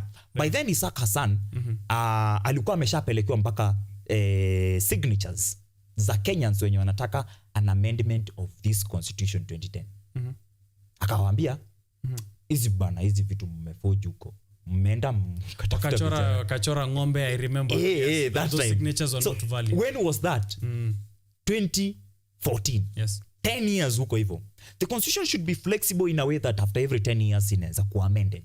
Our constitution has not been amended ever since. We amend some laws hapa pale, but the constitution imekuwa ikibaki in 2010 constitution. Kutoka hapo hivyo 2022 imekuwa hapo hivyo bado. Hii constitution tunataka ikuwe BBI. Tuiamend. Saizi wanaongelea bado kuiamend. Na hii kuiamend saizi itawezekana because we have two people who are the main proponents and opposers of the constitution. Washakubaliana. There is the issue of one man, one shilling, one vote. Issue yenye Deputy President Rigathi Gachagua alidhani atafly nayo. Sasa hiyo si ilikuwa ya baba na ilikuwa kwa BBI. Baba ako kwa government. Wameshikana na Ruto. Na yeye sasa anajaribu kujifront kama opposition yenye inakataa kuingiana. Sasa hapo hivyo hana point ya kuongelelea. Kweli. Juu kila mtu sasa anasema one man, one shilling, one vote. Meaning the constitution will have to be amended. For that to happen. Sioni tukifika 2027 kama hatuja amend your constitution. Ongeza hornbill. Ama mtu kupiga kelele zaidi. A number 10. Huyu player aliwahi cheza vile Ferdinand Waitito baba yao hucheza. Anaitwa Moses Kuria. On page 5 of which number 10? On page 5 of the Standard. Kuria meets Raila, announces intention to join Azimio coalition. Kuria, unlike the DP, has his own party. And we've had this discussion before here. Yeah, he has his own party. Anasema anataka kuingia Azimio. Hiyo ni ku weekend Azimio. Juu bado ODM haijatoka Azimio officially. Oh yes. Jubilee haijatoka Azimio. Na yeye ameingia Azimio. Na part of Azimio iko kwa government, which is ODM. Remember ODM kuna wabunge tayari walikuwa washaingia kwa government. Wale ya kina TJ Kajwanga, Jalas. Shida yao ilikuwa walitangulia mzee. Shida unajua hawezi kunywa chai mbele ya baba yako. Lazima baba yako kwanza apewe chai, then watoto wao walikimbia, ni watoto walafi. Wamekuwa vindicated. Niko na swali ningetaka Richard ajibu. Kabla unijibu hii ambayo nilikuuliza, I know they're after me. If we can point out fingers and say who exactly. Ukimuuliza usirudi kwangu on that question. Hatuwezi. Mimi na yeye tunajua hivi ni vipindi. Do you know that Wakenya pia wanajua hivyo? Kweli. They know that he is looking for a topic. Shida ni wote wanajua. Wakenya ni wangapi wanajua? Ni wangapi wanajua ni kipindi? What actually Richard ajibu at that point. When you look at these developments between DP Gachagua, President William Ruto, Raila Odinga, na pia DP Gachagua amekuwa kimention former President Uhuru Kenyatta, which seems that he is seeking support for his own campaign in Mount Kenya region. Na ukikumbuka kama hii Ojwang ametuelezea that times are changing but not really forward. We are just repeating something that has happened in the past. For example, this rift between the president and the deputy is something we saw with DP Ruto then and President Uhuru Kenyatta. Hii ni kipindi wewe ukitazama hivi. Ni kipindi given kuna watu wanajaribu kuassassinatiwa, kuna watu wanataka kusema impeachment iendelee. Where do you see it from? Okay, from my point, maybe nikiangalia about what Gachagua is saying, there is some sense coming from Gachagua. Maybe this guy knows too much about what is happening in the government. Na amefika point ameanza kuwa shida sasa. Ameanza kuwa shida to the government. Yes. That's why unasikia these people wanafuata kila siku wanafuata. Also kuna some point maybe Gachagua ana try to play his own game. Because this guy akona a lot of opposition from these young people wanatoka Mount Kenya, in which wajampea a peace. Now these young people wako very close to the president. Okay. Yeah. There's a time where ulisikia there's a politician who said there are some people around president wanamdanganya. President Ruto. President Ruto. There are people around president wanamdanganya. Now ukisikiza the interview about Gachagua, this interview that alifanya jana, alisema very well.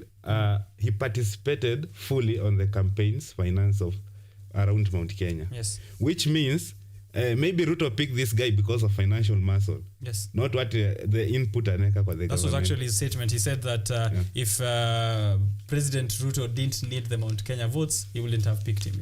Yeah. So because Mount Kenya kuna some good politicians, kuna kina Ndindi Nyoro, and they're coming up well. Ukiangalia hata records zao vile wako MP sasa ulinganisha na Gachagua kwa first time MP, haziwezi match. Yeah. So maybe Gachagua anaona there's some forces in a grow within government, there's some push out. So anze mapema. But also maybe just to support Juang, this is the same game. These people are just playing the same game. This is a game ukuje one Wakenya wakuonea huruma, upewe kura. But at the moment sioni kama that game will play well. Okay. Because now ukiangalia Wakenya, it's like they have learned these people well. These are politicians, they don't change. They'll come, they speak. I was even shocked when I was listening to the interviews of these yes nominees. And I became more shocked when I heard it was Mbadi saying about how the ODM manifesto and the UDM manifesto are actually the same. I was really shocked. Yeah. So this game, we've said Wakenya washajua. Unadhani Wakenya wote wamejua? I was seeing the presidential, I was going to call it a rally, because now if you sit on top of a car, that's a rally for me. It's not a press conference, it's not a development or tour, as they're calling it, what President William Ruto is supposed to do from tomorrow. So in these mini rallies that have been happening, they still seem to get masses around. Even with Raila Odinga giving his speech into a market, akisema how majama, the same language, political, the political game from before. Na tumesema times have changed. Lakini bado kuna watu ni kama bado wako kwa hiyo thinking same. Have times really changed for everyone? Ojwang? Times have changed for everyone. And is everyone aware that times have changed? One thing that has not changed though is poverty. Okay. Sawa. Poverty controls politics in this country, whereby utasikia watu wakisema a rich person will not empower you to a point yenye utaanza kuwa independent. Wanataka kuona kile time wakikusaidia ndo useme igwe. Ndio maana watu wamekuwa wakikashifu baba wenye wamekuwa wakisema alikuwa Kibera for very many years huko, alikuwa MP, bado flying toilets, hizo vitu hazijaisha. Amekuwa kingpin upande wa Luoland, vitu zingine hazi change. Those people are still poor. Poverty haija change. Na kama poverty haija change, inamaanisha hakuna any political rally utakosa watu. Kwa sababu kuna mtu uko pale hivyo, hiyo ndo kazi yake. Otherwise angekuwa mahali jobless corner akiongea na watu wa Ndudhi, wajue vile watu wanazunguka Ruto ndio wabaya, Uhuru, Chelsea imetuangusha, hii season sijui kutaenda aje. Na kama hata kuwa hapo hivyo kwa boda, basi angekuwa mahali pengine bezi ya Jaba, ametafuta kazi, amekosa, amesema wacha nitutulie hapa hivi. Hapo ndo sasa wanaanza kupeana story zao. Na huyo mama alikuwa amezeeka sana. Mbona wanamuita shehe na ni mama? Maybe hiyo hasina pia ni hazina. Hana kitu kama hicho. Those are the things that our Kenyan youths would be discussing in a normal day, because hakuna jobs, hakuna kitu. But if a politician is coming to that place, atamwaga pesa.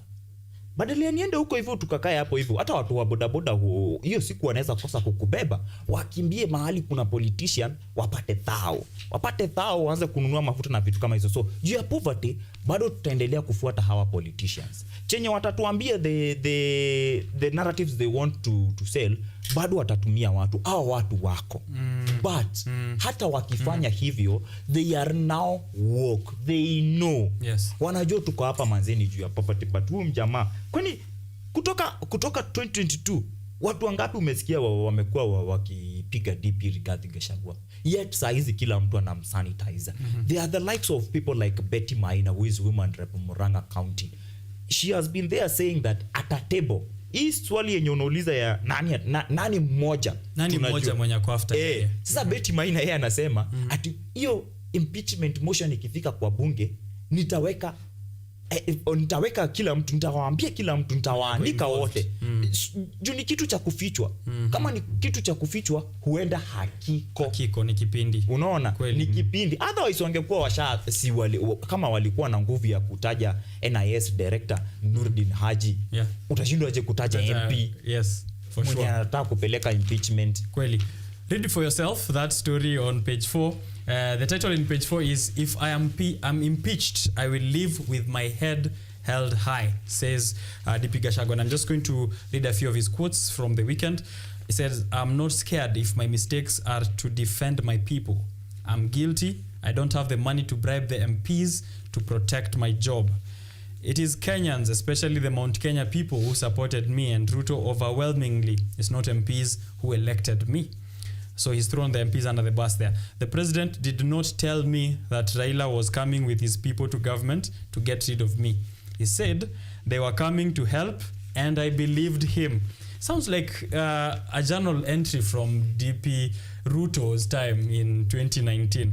So just to close with one very interesting development there with the aid of DP Gachagua. When 13 officers who worked at NIS were replaced procedurally, I took one of them to my office, but in efforts to instill fear in me, they sent an assassin who trailed the officer with a motorbike, and as he was leaving his home in Kileleshwa, and shot him in the shoulder. They had missed his head, just like the assassination attempt on Trump. He visited a Nairobi hospital for 1 week, where the bullet was removed. So here we have allegations that DP Gachagua spent or ferried 25,000 protesters from Mount Kenya to join Gen Z's demos in Laikipia. This is according to Laikipia East MP Mwangi Kiunjuri. So he's having an infighting with members of parliament from the Mount Kenya region. Some of his allies who are like MPs Benjamin Gathiru, also aka Major Donk. I wonder why he's called Major Donk. Wa Embakasi Central, tuko na James Gakuya wa Embakasi North, hao wamekuwa intimidated by DCI with allegations that through DP Gachagua they've been funding the protests. So we're going to take a short break from that political story. And then malize, please. before utoke hapo hivyo. Sawa. Tukirudi tushamaliza mambo ya siasa, tushamaliza. Except hii moja. Sawa? Yes. That DP Rigathi Gachagua inasemekana saa hizi amekuwa tu yeye anaandamwa na hawajui ni nani, si ndio? Na saa hizi wanaongelea kuhusu ati President Ruto told him hawa watu wanakuja kutusaidia. Yani Wakenya wote wamekuwa wakilia that our president is a liar.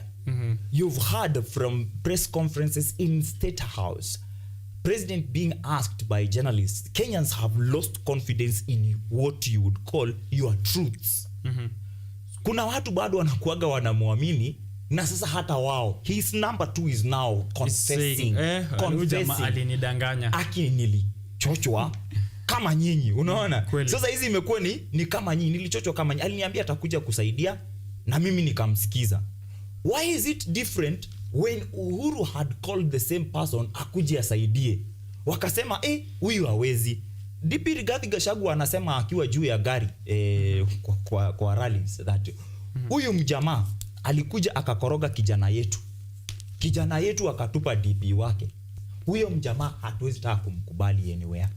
Sawa? Okay. Now we change the president. Ruto becomes the president. Rigiji is told by the president, wacha niendee huyu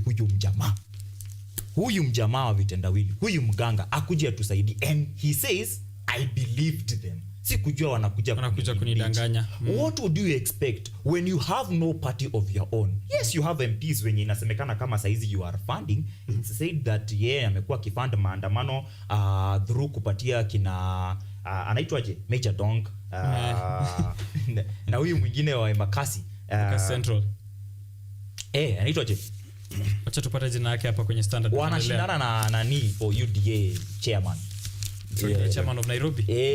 Anaitwa James Gakuya. Wamekuwa wakipewa pesa peni waandamanaji, si ndio? Waandamanaji kutoka Mount Kenya. Wacha nikuambie. Some of these accusers hata wao wamekuwa hapo hivyo. For example, Mwangi Kionjori mwenye anasema DP Rigathi amekuwa kifund maandamano. Do you know mtoto wake, his own son, who is of legal age, alikuwa kwa maandamano. Mweke kwa scenario yenye Kenyans hawana pesa ama these youths wako pale hivyo juu hawana kazi. Nani alimpatia pesa? Si ni baba yake. Ametoa pesa kwa baba yake who is an MP, Mwangi Kionjori, and apate za Uber na apate za KFC after maandamano. Is he funding the protests or not? Why is he not being questioned? Okay. Biden Justin Muturi, CS nominee right now, who is a former AG. Mtoto wake amekuwa abducted. Sawa. Inasemekana ilikuwa ni mambo ya maandamano. Have you heard him being questioned? Kweli. Lakini Rigathi atakuwa questioned. So I can say then effectively before tukio break umeninasa hapo kwa hiyo mtego. Tukio break I can say effectively then. DP Gachagua asha point fingers ama unasemaje hapo Odero? Alisema ataleta hao majamaa wakuja kutusaidia kufanya kazi. Lakini clearly that is not what is happening. I can see he's pointing fingers at kama amezi block na mkono ingine. That is very correct because ukiangalia this scenario it's like we have a very bad situation as the presidency.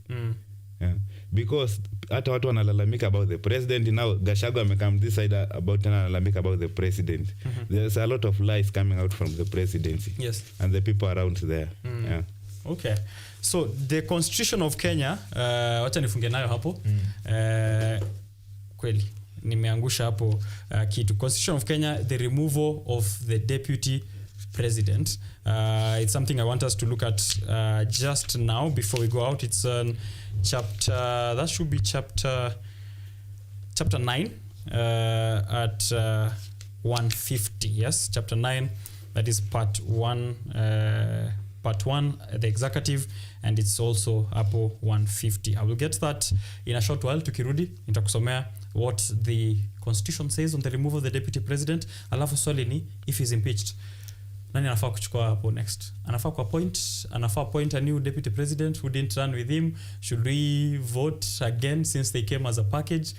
Thoughts, give them to us at KUTV Kenya at Richard_Kenya. We're coming back. We switch gears to the Daily Nation, the Business Daily, and the Star. Don't go too far.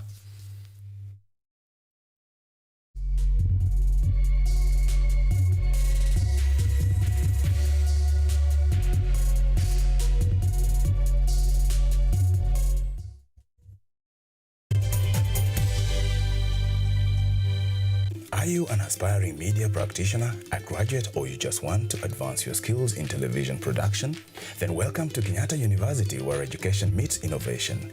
KUTV, the premier university television station in Kenya, is now offering short courses in TV studio, field technical operations, and video editing. Through these courses, you will acquire hands-on skills on camera operations, media production, lighting techniques, audiovisual editing, and sound and visual control, and how to operate key equipment in modern TV control room. Enroll today at KUTV and discover your full potential in cutting-edge TV broadcasting.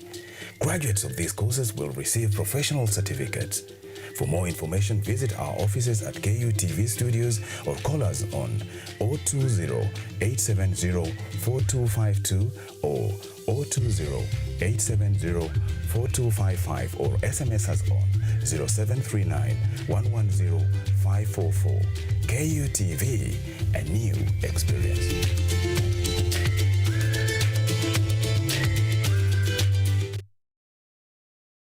Lola is an app that gives you a chance to watch videos, listen to audios, and read articles wherever you are for free. Motivational stories, dramas, campus life, technology, lifestyle, adventure, sports, academics, jobs, entertainment, and more. Download Lola now on Play Store. All you need, you got Lola.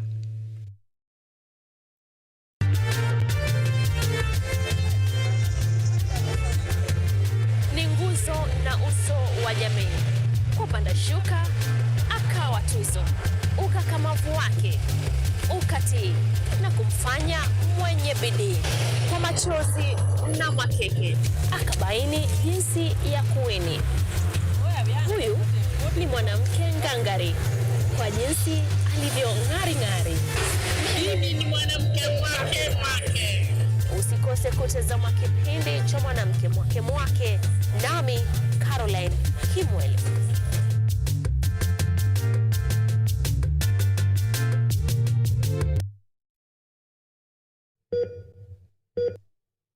Are you healthy, or rather, do you maintain a healthy lifestyle? According to WHO, health is regarded as a state of complete physical, mental, and social well-being, and not merely the absence of disease. Welcome to Focus on Health, a show on all matters health, wellness, and lifestyle.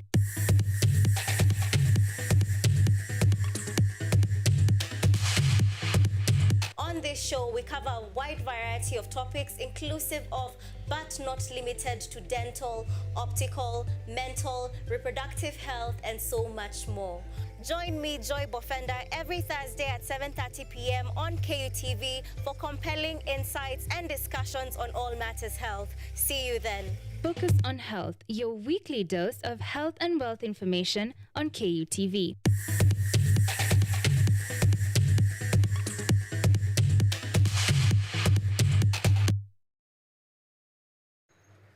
They are powerful and influential.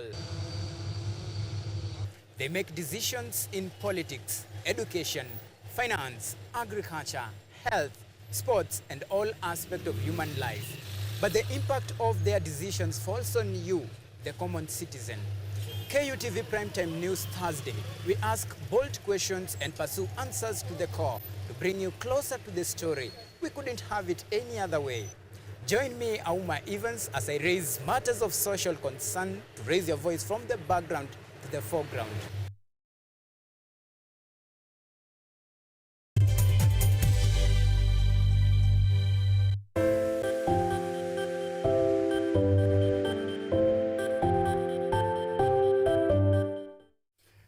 All right, welcome back. I have Article 150 of the Constitution here. And it says the deputy president may be removed from office on the grounds of physical or mental incapacity to perform the functions of the office, or on impeachment, or on the grounds of gross violation of the provisions of the Constitution, where there are serious reasons to believe that the deputy president has committed a crime under national or international law, or for gross misconduct. The provisions of Articles 144 and 145 relating to the removal of the president shall also apply. So I went to see also, what is it that is provided in terms of in Article 149 here, what happens when there is vacancy in the office of the DP. So Article 149, you can follow along in the Constitution. Within 14 days after vacancy in the office of the deputy president arises, the president shall nominate a person to fill the vacancy, and the National Assembly shall vote on the nomination within 60 days after receiving it. If a person assumes office as deputy president under the clause, then for the purpose of Article 148, the person shall be deemed to have served a full term as deputy president if at the date on which the person assumed office, more than 2.5 years remain before the date of the next regularly scheduled elections under Article 136. So if DP Gachagua was to be impeached now, whoever will take over will be considered as the one who was deputy president from 2022 to 2027. And he will also, or not to have served a term of office as deputy president in any other case. So those are the provisions. And to impeach him, you will need to have at least 2/3 in terms of members of parliament who are voting to support that motion. So those are the grounds for impeachment, and that's what the provisions of the Constitutions offer when there's vacancy in the office of the deputy president. So it doesn't live as a whole presidency, but just as an individual holder of office of the deputy president. Read for yourself. The Standard has that story. The Daily Nation has a new twist which says the 2027 calculation in rising stars of Kalonzo, Natembeya, in Mount Kenya. So those are also stories of a political nature which are also building up from this rift or supposed rift between President Ruto and DP Gachagua.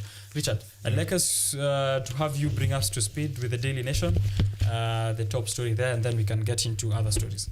So there's a story about the housing, the puzzle of Ruto's housing projects. Yes, President William Ruto has held on to his ambition to construct 200,000 houses annually under his affordable housing program, but public agency charged with managing the state housing schemes are piling stocks of unsold units. The National Housing Corporation has about 700 unsold units, Kenya Development Corporation 35 units. We have here boarded government houses, rent not collected, unremitted rent, alienated government houses. Shimo Latewa has 100 houses unoccupied. Voi Pool Housing Project. Foreign Affairs has also their own unutilized. And the figures are here. And the data is from the Auditor General and the Kenya National Bureau of Statistics reports. Last week, nakumbuka Ojwang tukigive kudos to Auditor General. I think so. Nancy Gathongo. Still back. Na amesha point very fast 1 year after housing project that hii project ya Ruto haiwezi. Alafu shida iko kwa jina because we as Kenyans we always complain of IMF who are wazungus. We have our very own Nancy Gathongo. Yes. And she's doing very I did not see that coming. Gathongo. Akona kizungu ambayo tunakufurahia. Akona Gathongo. So President William Ruto anaonyeshwa akilay foundation stone construction of affordable housing in Kericho County, but amepigwa blows mbili. Auditor General ameshasema that kuna pesa hapa yenye ni rent haijalipwa, kuna 10,000 units ambazo hakuna mtu anashughulika nazo, alafu finance bill ambayo inafaa kumpatia funding ya kufanya hii affordable housing pia imetupiliwa mbali. From next month your payslip haikatwi affordable housing, inshallah, unless again some unconstitutional activities happen within the presidency. The Daily Nation actually has a very interesting piece here on page 6 ambayo inasema what Kenya can learn from the West on affordable housing. Wealthy countries who have done this, from the United States, from the United Kingdom, Canada, who have been complicated by speculation that real estate prices in the recent years are going to jeopardize the cheaper homes. So unlike in Kenya, where affordable housing may target the country's poorest, many developed nations face a pronounced housing crisis that affects the middle class and has become a defining issue in their national elections. So when it comes to society's poorest, homeless or unhoused people, the US, UK, Canada, and peer countries typically use patchwork programs, which means that you can apply for housing rather than buying housing, which is reserved for the middle class and those who are eligible in terms of kama unaweza kununua, ununue. That is the total opposite of what President William Ruto is doing with his housing project, saying that it's for the Mama Mboga and Boda Boda, but clearly none of this have been able to utilize the housing projects. Which way for the housing project, Ojwang? Which way for the housing projects? Mtaani or Mr. Ogucha, watu wanaongelea sana pipeline. Yes. That in Nairobi unaweza pata population ya Nairobi tuseme iko 2 million. But watu 1 million wishi pipeline. Meshika. Kwa sababu ya kule kujenga nyumba. Nyumba ni moja kubwa na imejaa watu. Yes. Hizo nyumba upeana some kind of dignity.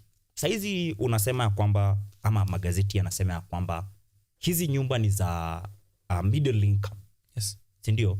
Kuna mahali itafika, we do away with all these shanties. Hizi nyumba zenye ni kukinyesha every now and then, lazima nyumba yote iende na maji. As a country we're supposed to move away from that. Yes. Ni vile the leaders who want to champion these do not have goodwill. Yes. Hawaoni how good the housing project, the affordable housing project ni kitu mzuri sana. Kitu cha maana sana. Lakini wale ambao wanaleta hii housing, affordable housing projects, hawaleti ndo isaidie wa Kenya in that way. Juu, there are very many ways zenye inaweza leta pesa. Okay. For example, msininyang'anye shamba langu ati ndio mjenge nyumba yenu. Hii shamba yangu nisaidieni kujenga. Unaona? Bado niendelee kukua ni kwangu. Si ni kwangu. Lakini hii niwapee kama lease hapa hivi. Tunakuwa tunagawana hizi pesa. I will manage it better. juu nikipea gava imanage ndo hiyo ho tuko na more than 10,000 units saizi hazitumiki. Do you know one unit inafaa kuwa approximately how much? Wanasema it's 42,000. The construction of easy affordable housing, it's 42,000 per square meter imetumika. Then we have 10,000 units of these affordable houses na hazileti pesa na hazitaleta. Kwa nini? Juu bado vitu zinaendelea kufanywa wote na Dagoretti North MP KJ calls kiududho. They're doing it kiududho. Right. Wanataka waendelee kukata pesa. Juu watu wanakatwa pesa. In fact, 2023 when the finance bill was becoming finance act yenye saizi ni unconstitutional, ikiwekwa housing levy, ikiwekwa public participation, watu walisema hatutaki kweli. Wao wakaenda wakasema Kenya wamesema wanataka lakini ikuwe 1.5%.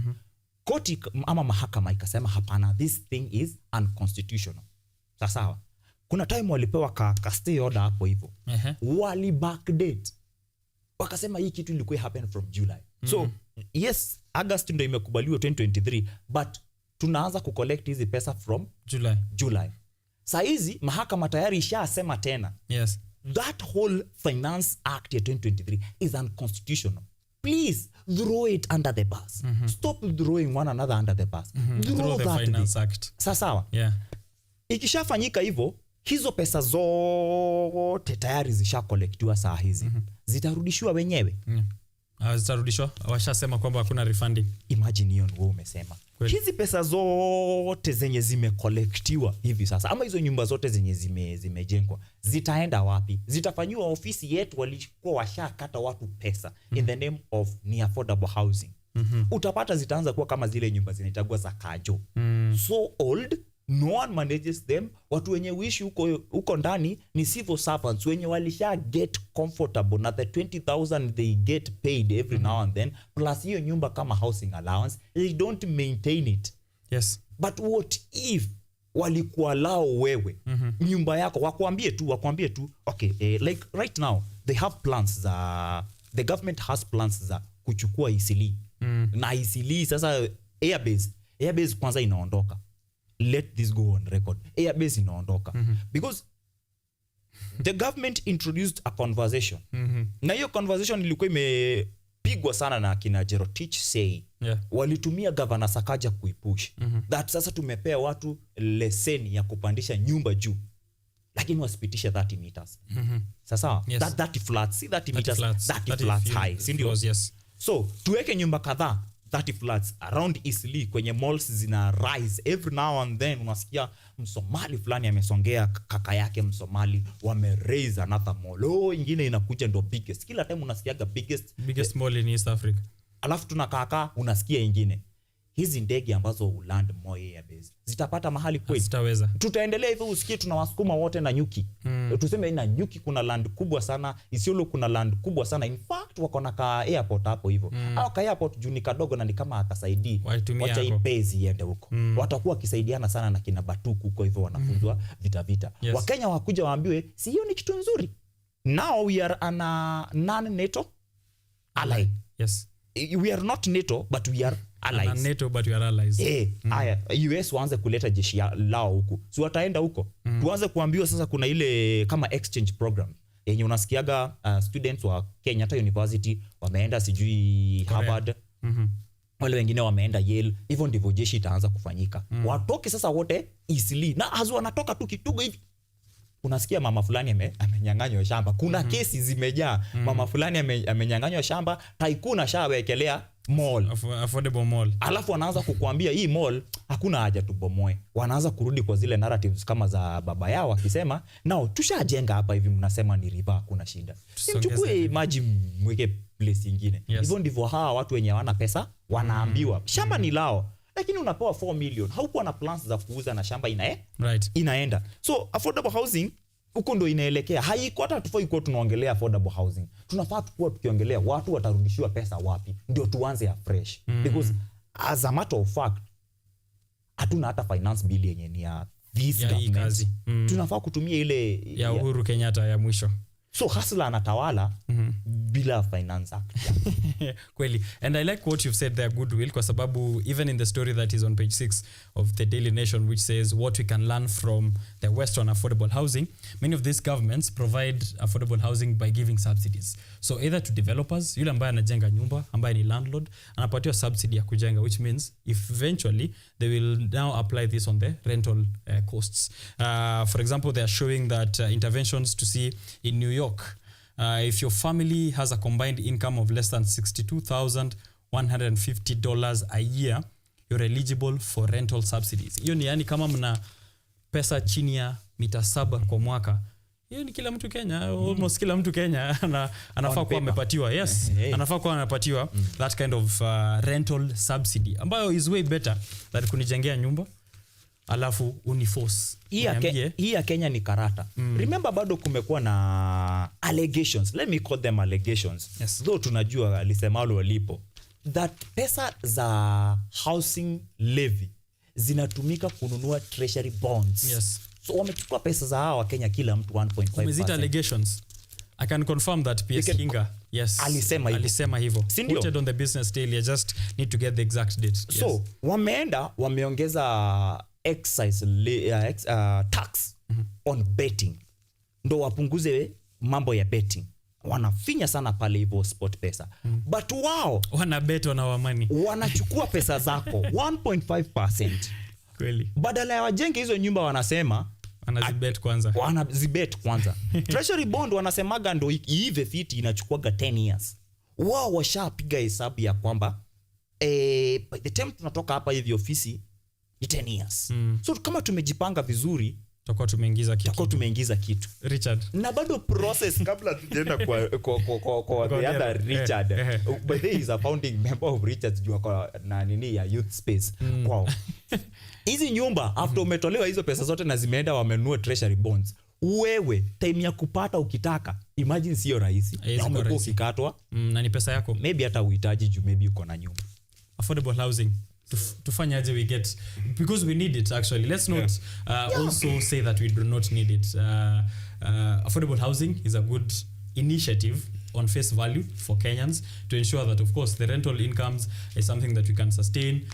Living conditions also, you know, when you're living in a place that isn't as conducive for your health and for your family, it's good that the government steps in. And nakumbuka, I think it was Dennis Kimani who was here on set saying it is the work of the government to provide housing for its citizens. So we do agree on that.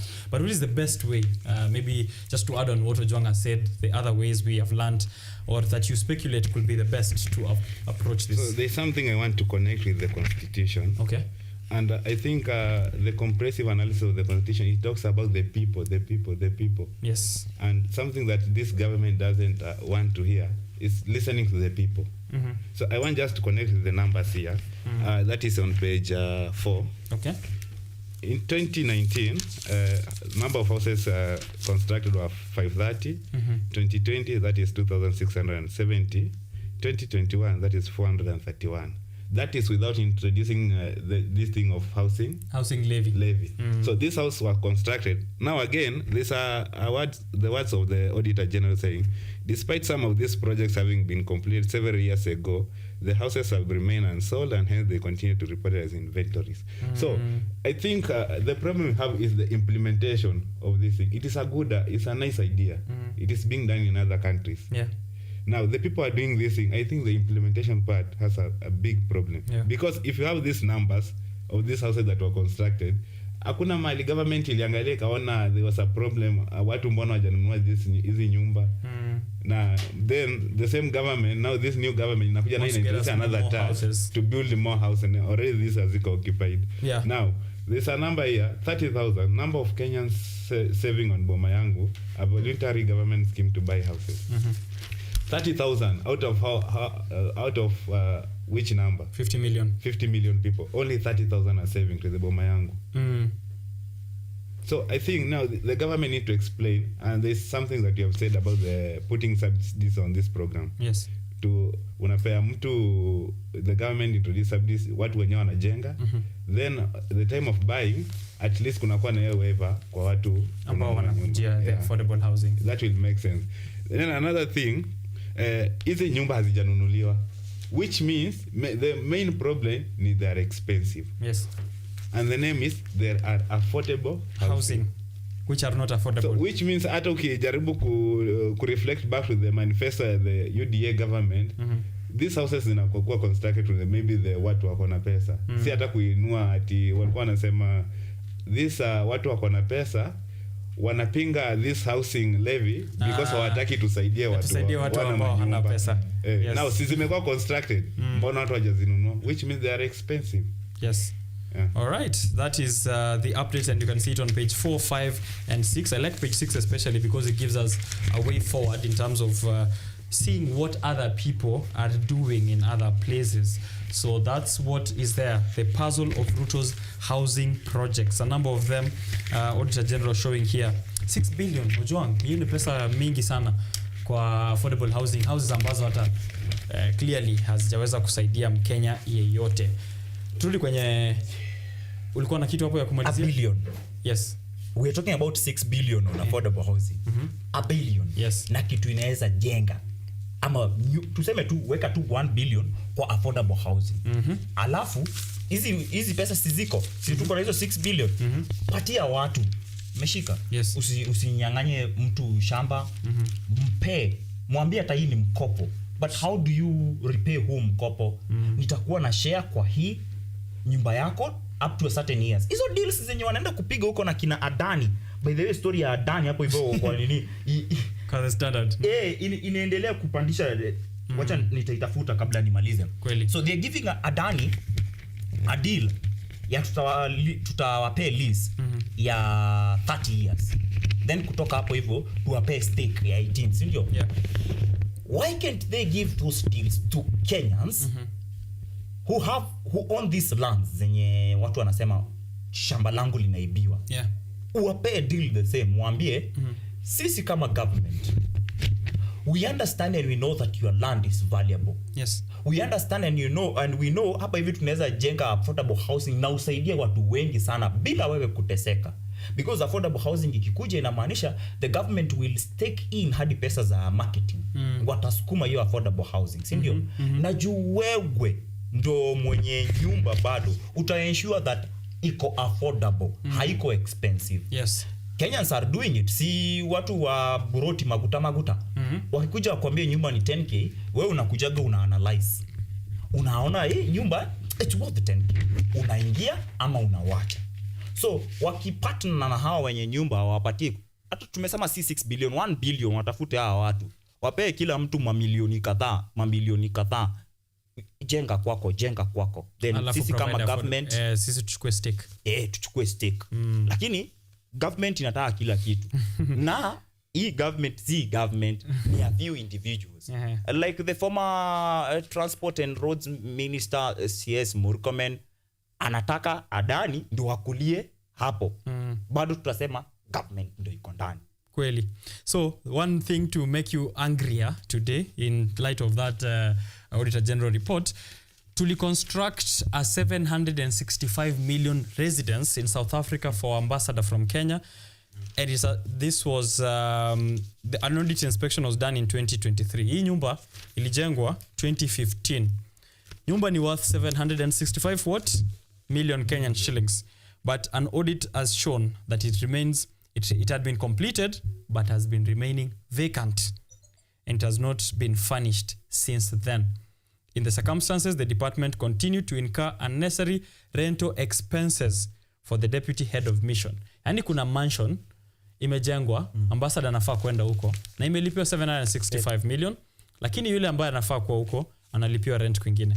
That's what you can get yourself angry about on page 4, on page 5 of the Daily Nation. Nyumbani watu hawana nyumba. Na nyumbani hakuna nyumba. Nyumbani watu bado wako kwa shanties. Yeah. Nyumbani bado mnaiba more money. Nyumbani bado mnasukuma watu watoe more money for affordable housing that is not even affordable. That is very sad. Now, there's something here. Nataka tuongezee. You see now how the president na support this housing. Kuna hapa President Ruto continues to defend the housing program on justification that he has so far employed more than 140,000. Kenya. So it's and support this housing program on the basis of employment, not affordability of Kenyans Of the to live in the houses. houses. Yes. But Then- this employment is one time, right? Yeah. Then there's a section here. Most people, about 62.3% of Kenyans looking for this house, wanna search for the low rated houses. Ambazo wanasema ziko around kuna some values 10.1 million. That now is a low house. Sidhani kama kuna mama mboga anaweza tafuta nyumba ya 10.1. Nyumba ambayo anaweza nunua na 7.1 million.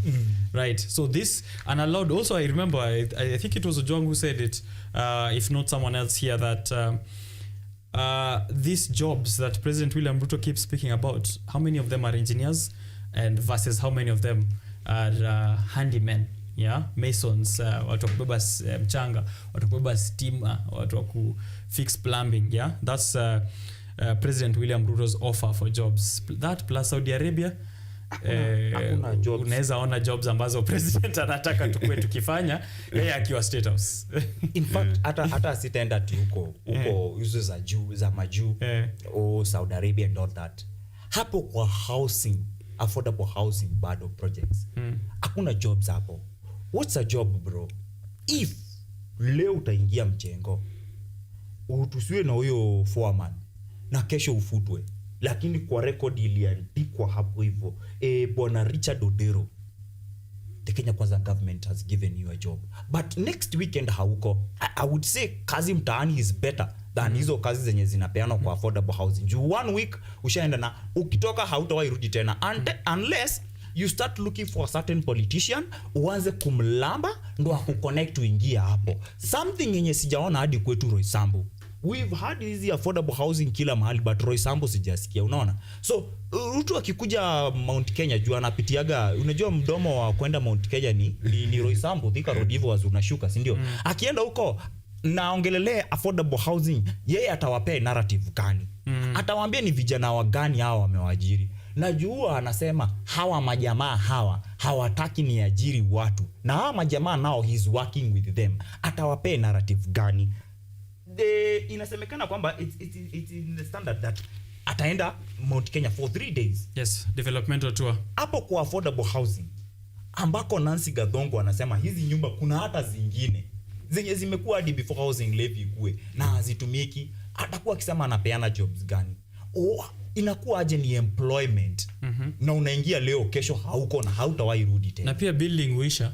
Na building na ikiisha, hao ni wale wako successful wenye building inaisha, wapelekwa wengine kwingine.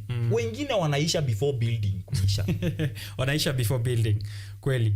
I see a few comments here. Let's look at that before we move to Bangladesh kidogo. Hiyo sitaki tukose kuongelelea kwa sababu ya 8 on Thursday. I see Melissa Musa anasema I'm loving the show today. Big up to Richard Odero. Umesalimiwa na Melissa. Richard Odero. Top in Africa wanasema Chelsea imetoka wapi Ojwang? Yes, Ojwang, if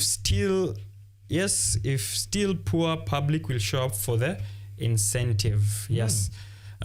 Fendoman TV anasema following us from Jamaica in Kiambu County. Those are the comments we have there on the live stream that is going on. Please do follow it through. Alafu tuambie comments nyingine niko nazo hapa ni about your legendary 5000 meter race ambayo ilifanyika. Tuta get into it, but you want to talk about Adani Adani before we get into Bangladesh. Let's do that. So Adani iko na watu wengine wanaongezeka, watu wa kesi wanaongezeka. Yes. Na ni KAA, wafanyakazi wa KAA wakisema wata down their tools. Yes. Wata down their tools. Nilikuwa ndo naitafuta. So I think maybe it's not in the standard. Could be mwingine anaweza angalia in the Daily Nation. Kweli. In the meantime, as we try and do that, kuna 2 Occupy stories ambazo ningetaka tuongee. Occupy Bangladesh PM residence ambayo ilifanyika ending the 15-year rule of Bangladesh Prime Minister Sheikh Hasina, who had to flee the country. And I have hinted before in conversations outside of this set that successful revolutions always end up in the leader fleeing or the leader who the people are opposing, and that is my mark of a successful revolution, and I'm not informing anyone about anything. But on page 26 of the Standard wako na hiyo story. Nataka tu reactions za nyinyi wazee hapa. Mlionaje mambo kwanza Richard? Occupation yao ilikuwa successful but 300 people died. Last month 200 did die, wakapose hiyo maandamano kidogo. Walirudi maandamano the same way that President William Ruto ali reject finance bill. Akasema sasa my sons and daughters, treasoners and criminals nyote pamoja, this is over, please pause it. Watu wakaenda break 1 week, wakarudi wakisema reject finance bill imeisha, sasa ni Ruto must go. This was the same case with Bangladesh. They were protesting, they're calling them quotas. So there's a way government jobs in Bangladesh are offered to family members. Kuna a specific percentage that is offered to without public audit. Alafu hiyo nyingine inapatiwa public. This was scrapped in 2018. But this year in 2024, High Court yao, it seems they have an issue with the judiciary as well, getting in bed with the government, and they returned this back. So the young people wakaanza campuses, wakistrike inside the campuses, and they said, you know what, hapa ndani Bangladesh University of Agriculture and Technology in Juja, Bangladesh, haitoshi. Wakaenda streets. 200 people died last month in June, and then the government did revert that to 91%, I think. 91% to the public, alafu wakabakisha hiyo quota bado 9% iende kwa government. Wakasema hiyo haitoshi, huyu wa 15 years lazima ende. What was your reaction? There are videos of young people eating, standing on the rooftop of that residence and celebrating basically that the Prime Minister has resigned and she's fled the country. Okay. I think it's very bad that people lost their lives. Yeah. The 300 plus people lost their life. But a lesson from the story of Bangladesh. I don't know what is hard for these political people to listen to the people. Yeah. So that you wait for people to die, then you go. It was very easy and step aside kitambo before this thing. You can't say 30 million wako all of them wanasema uongo. I told you wanasema you are right. Yes. Then also to the international community, I think they need to press some charges to the person, to the leader. Okay. Also the police, you see now, hata watu wameuawa ni now the police being used. Yes. Unaona walikuwa na support the leader, now ayuko. Now this police mmebaki, hakuna mtu anawaambia tena, oh now we have killed a person. Yeah. Lessons to be learned there maybe by President William Ruto that usingoje hadi kuwe too late. Don't wait to be too late. Sometimes you have to listen, and sometimes it's good you step aside. Kenya ni kubwa, Bangladesh ni kubwa. We mtu mmoja hawezi, lazima tu beauty, they have to move on. Yeah. All right. The nation is bigger than even one person. Yeah. When President William Ruto says it, he says it's bigger than a group of people. Probably not avoiding to say that it's bigger than one person because he knows who that one person will be pointed. Ojwang, your general reactions kwanza before tupatie insights. General reactions wakati uliona hii mambo ikifanyika over the weekend. A successful Occupy. Yeah. 25th of June, Kenyans, young people occupy parliament. Walifika lakini ilikuwa dakika kidogo kama wamerudi. Hii walikaa, walikula, wakapanda rooftop, wakaswim. I saw some of them in bed. They were in bed with the government.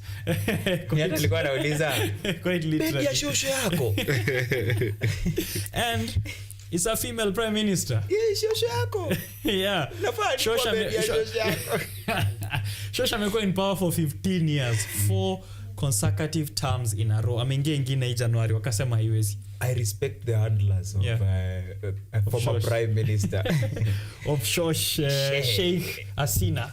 Sheikh Hasina 15 years kukwamilia hapo hivyo, and you are a lady wakati ambako you are still utilizing una FGA mio katiba. Yeah. Alafu you are in bed with the judiciary. Hata ni heri kuwa in bed with the lawmakers because you can change laws than the judiciary huwa inakuwa perceived as a referee. That kati ya executive na parliament lazima kutatokea migwaruzano mingi sana. Yeah. Na watu ambao wanafaa kukama out wakiwa neutral ni judiciary. Yeah. So once you've taken the judiciary and you are controlling the judiciary, then you have the country and you can use it vile unataka. Hata kama tuko na constitution. Let me give you a quote of the late Professor George Saitoti. Yes. He said, there shall come a time when the country is bigger than all of us. Hapo hivyo ndo marais wamekuwa wakiingia. 1997 President Moi the late alienda akatafuta Raila Odinga. Akamwambia nishaonja na nimesikia ni kama sio lazima. Akamgawia. 2007 is the same.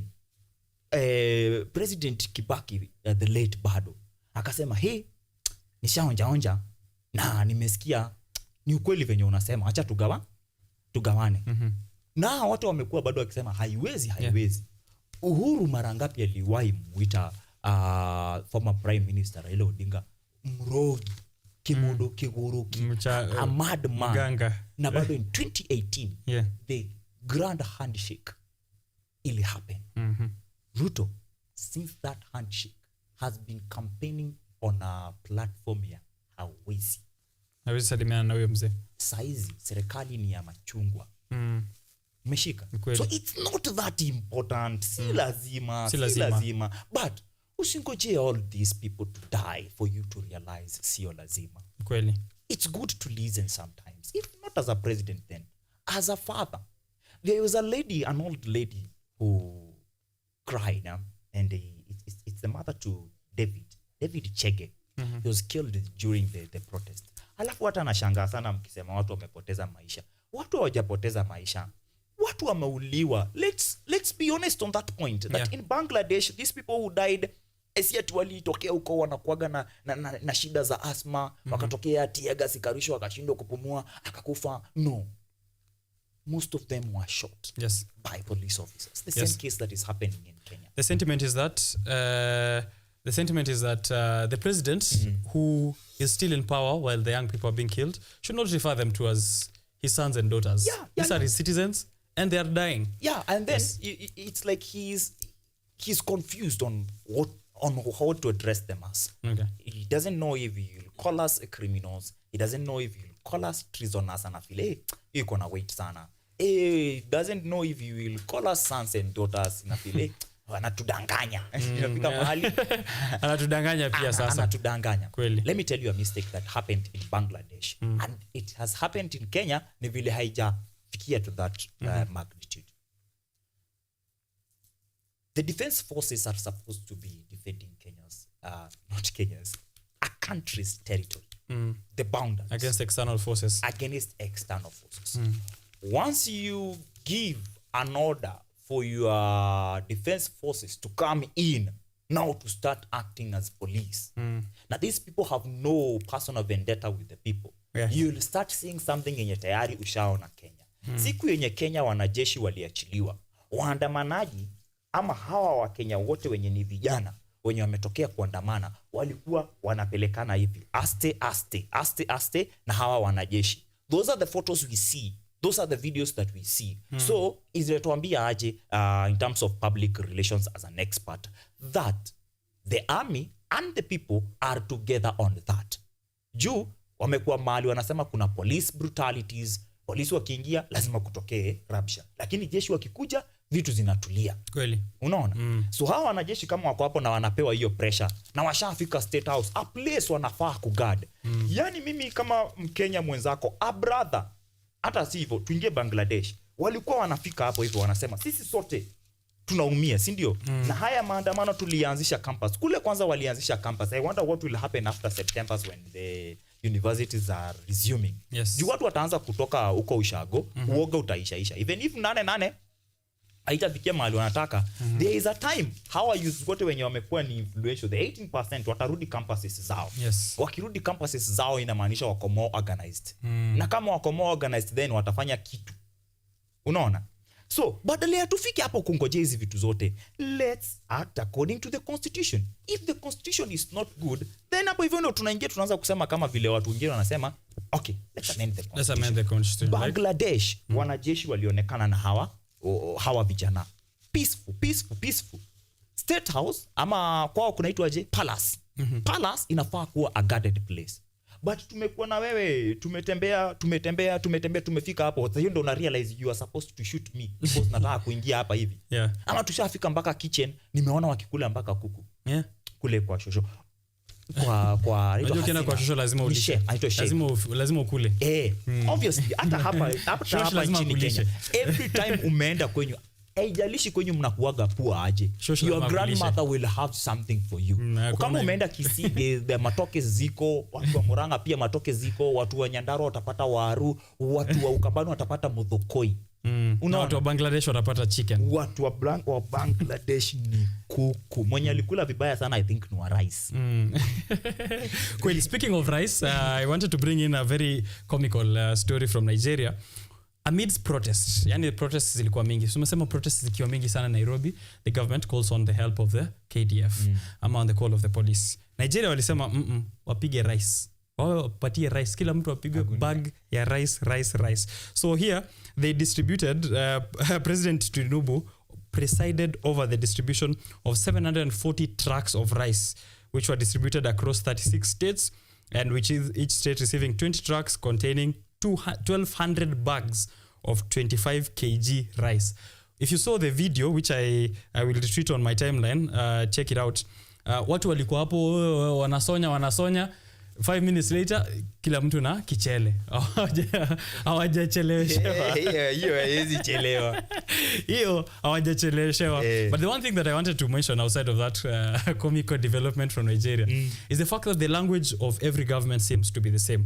One is we blame the opposition because that's what Nigeria has done. That's what Bangladesh did. And that's what Kenya is doing. That's what Uganda is doing with Museveni. And then after protests continue, they shift to external forces, which is the same thing with Bangladesh. The former PM saying that, terrorists, anasema terrorists are taking over her country, and wana fund the students. In Nigeria, same thing. The president saying that there are external people who are funding the young people. In Uganda, they are being warned, msidhani hapa ni Kenya. Msijikafanye kama the youth of Kenya. You're being funded. And same in Kenya. What is this, maybe just as we wrap up the story of protests there, what is this sense of denial? Richard, labda naanza na wewe. Kwa nini unadhani governments in general are in denial? Is it they really do know that they are on the wrong, ama ni kukosa kuwa in touch with the reality of the citizens?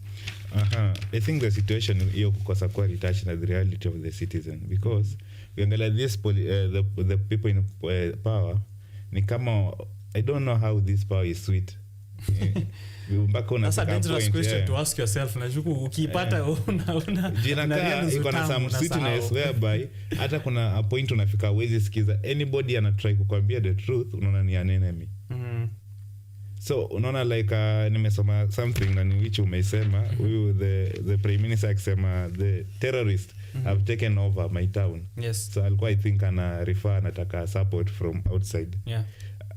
I don't know. A terrorist is a person who uses force to civilians. So I think now the police they never fight with the terrorists. Now the people.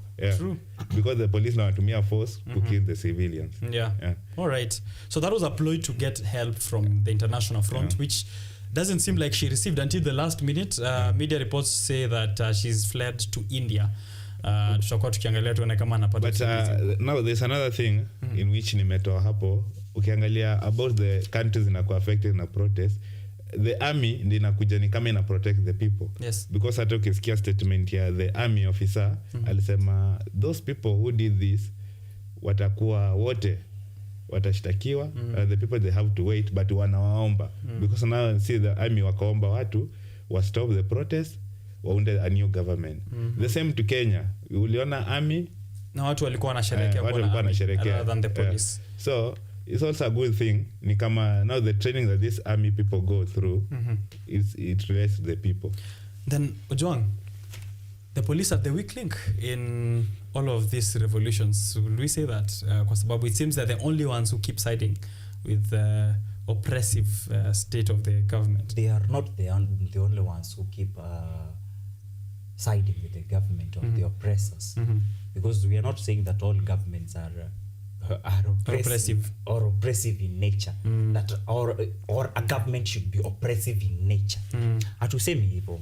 One, the Bible says my people perish for lack of knowledge. I won't say wisdom, even those who are knowledgeable, most of them, but like wisdom. We've had conversations with some people who talk of President William Ruto as a mjanja, not mwerevu. It's not a conversation ningetaka kuenda nayo leo hii. Nianza hii tuna huo muda. But knowledge inakosekana wapi? Politicians around the world are not able to accept changes because they don't want to know about these changes. They are not ready for this change. Okay. What is the change that I'm talking about? A generational change. That mostly kitu ina happen mostly in Africa. That Africans and pia places ka Bangladesh pia wamekuwa mahali Africa. It's an Africa ya watu wenye different brown color. Yeah. Now these people hawajakuwa wakisoma for years huko nyuma. Yeah. But saizi wamekuwa wakikubali kusoma, wanakubali masomo. And the world in the West especially and the Far East kule China and US wana live the sci-fi movie times. Umeshika. Wao washajua mpaka kuna virus fulani inaweza kuja. Hiki tunaitwa COVID. Mtu hajasoma hajui hivyo. Yet kuna mwingine anamundia virus mahali. Now watu wamesoma wameongezeka. It's the generation they are calling the Gen Zs in Kenya. Because these people wamepata their all elder siblings, the millennials, wakiwa percentage kubwa imesoma, ingine ndio hiyo ilikataa time za Kibaki. Hiki tu nimesema time and again. And now everyone is woke. Leaders don't want to realize this. So wanaamini bado ni zile enzi tulikuwa tunaleta kitu tunakaeka kwa sheria na kanakuwa sheria. It's our government. Now these people bado wana fight for their future. Wewe kama mzazi wa hawa watu, future yako haiko juu. Most of our parents wanategemea sisi watoto wetu, someni mtusaidie. Unaingia mashinani sikia, mnafanya kazi fiti, tusaidieni, unaona? Yet sasa sisi wenye tunafaa kusaidia, hatuna anything. Na wewe unataka uharibu everything. Upatie sijui national treasures, upatie nani? Kazi Bangladesh, upatie familia yenu. Sisi tunaibadilisha familia zetu lini? Right. So times are changing, people are becoming innovative, creative. Na wote wanataka leadership positions. Right. Ndio. Okay. Ndio maana unasikia mtu akisema yeye ni leader anapigwa sana. Hanifa saizi anapigwa sana juu ya hiyo kukaa kama leader. Boniface Mwangi saizi inasemekana amedeactivate accounts zake zote juu ya kukaa kama leader. We are living in a place yenye kila mtu ni leader. Yes. Juu wameishi kuamini leader ni mwenye ako na macho chongo. Saizi we are no longer blind. Juu hata mimi mwenyewe nimesoma. Na unaona sioni fiti. So hawa watu wote wanaona. The leaders wenye wako those elders, Generation X and all that, they don't want to accept. Waache kuishi in denial. And maybe just right. Thank you very much, John. And maybe just to also a wake-up call to the student leaders in Kenya. This is a student-led demonstration or protest which happened in Bangladesh. It's called SAD, S-A-D, which is Students Against Discrimination. Students Against Discrimination. But in Kenya, the state of student councils and student organizations and associations, it's a conversation we've had so many times here. We know what happened with the Duale bill and what that did to students. But remember, saizi funding model inaumiza, help nayo inaumiza. I am just saying, I'm not instructing anything. And just to also remind those who are in campus as well, tunaongelea mambo ya wanafunzi na wale wako shuleni. Hii ni KUTV Kenya, which is right within Kenyatta University, and you can get yourself the best of training in media, short courses for a month, 3 months. You can come have hands-on skill, whether it's in presenting, hapa hivi, having discussions kama hizi, kukua pale nyuma, behind the cameras, kuna wazee kadhaa hapa, wasanii wakuu wameshikilia kamera pale nyuma. Tuko na room kwingine pale ambayo kuna technical crew, ambayo kuna director, sound mixer, audio visual, all of that, social media, broadcasting, transmission, and all of that. So reach out to KUTV Kenya, get yourself on the path to be trained by well and knowledgeable tutors, right here within KUTV. You get to interact with us and real life. Alafu pia uweze kuendeleza kimaisha career yako. So walk to us here straight to KUTV. Ingia fika Kenyatta University kwa gate, alafu waambie unataka kwenda KUTV. They will allow you to come through and get to see how the admission process looks like. So ask for the admission process at the gate, alafu uingie. So 9:57 a.m. I want us to do just one thing, guys. We could have spoken a lot about Faith Kipyegon, and I did do that earlier, so we are lucky that I did mention hiyo scuffle ambayo ilifanyika jana. Alirudishwa World Athletics Washaya Cup official. She is there as the silver na pia number 1 pale Chebet. Omanyala ako kwa nyuma ya standard, ameinua kichwa juu, anasema keep your chin up. Africa's fastest man alikuja second last bana. So final reactions, especially from the Olympics, alafu pia in that same breath mtapeana your final statement. So dakika moja nitaanza na Richard. So I want to talk, there's a quote I'm looking. Yes.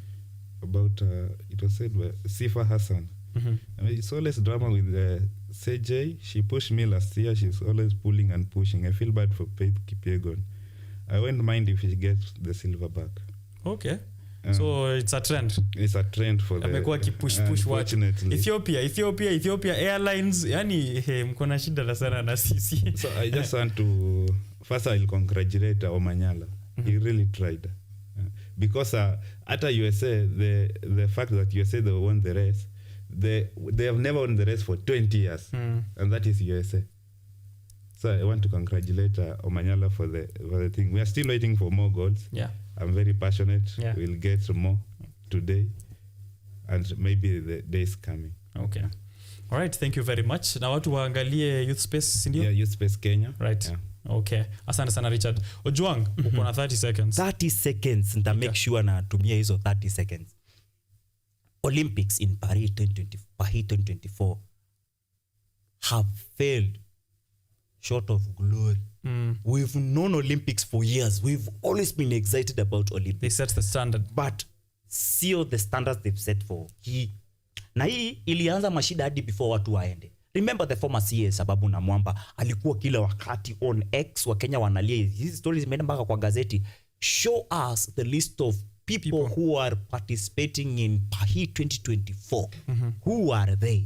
Walianza kusabotage Kenyans from kitambo. As in sisi wa Kenya tulianza kusabotajiwa na sisi wenyewe, na kuna shida hapo hivyo kwa ministry. Olympics organization on their part wameweza kudisqualify watu on grounds zenye hazieleweki. Faith amekubaliwa back na tunashukuru Mungu kurudishiwa silver yake. But kuna madam kutoka Algeria, na sijui what's wrong with the Olympics and Africa. Imane Halif's, she was disqualified on the basis of anaka mwanaume according to them. But akona very stunning career yenye namaliza saisa. 2018, 2019, 2022, 2023 ameshinda IBA World Championships as a female. Aliweza kupigwa na Mrusi anaitwa Azalia Amineva. By the way, amepigwa. Hiyo time akipigwa hawakuwa wanasema yeye ni mwanaume. But now akipiga mtu ni wanaume kweli. Asante sana Ojwang. Mimi nashukuru. Na God wa bless sana. God akubless. Always an honor kuchambua magazeti in the language that the Kenyans huongea most. Sindio? Hii lugha ya mtaa tunapata kama wanaongea English na sisi tunawape vile iko. So mbarikiwe sana. God wa bless. Asante sana. Check out Ojwang Mariam next week on Monday, Art and Culture, before I come back on Biashara Tuesday right here on KUTV Kenya. I want to close it up at this point as well. Thank you for tuning in to KUTV Rise Today. Thank you for tuning in to Biashara Tuesday. From the whole team, my producer and director Ryan Ngure, to everyone else who's in the crew, will thank you very much, because it takes a village to actually do this show. It's not just me.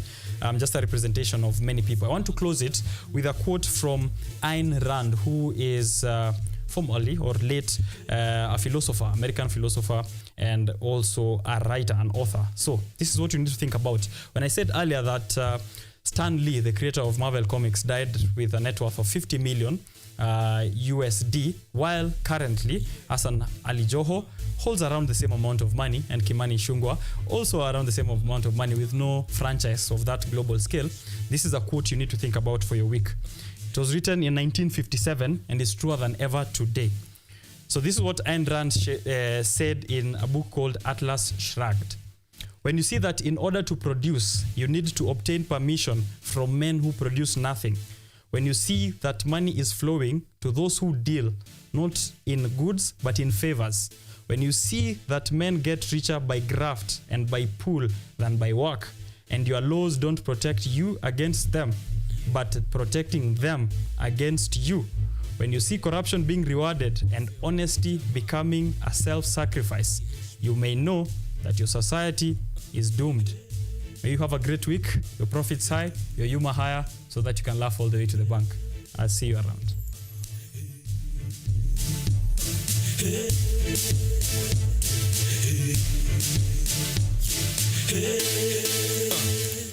Kuzali mwezi moja na mzee Gandhi na mashujaa wengine wengi tu zaidi, ndoto kujisaidia kuepukana na mtaa, heshima kwa mtaa ikamjenga kuwa star. California mtaa moja bala mali uzaliwa tu kila saa, kuhama aende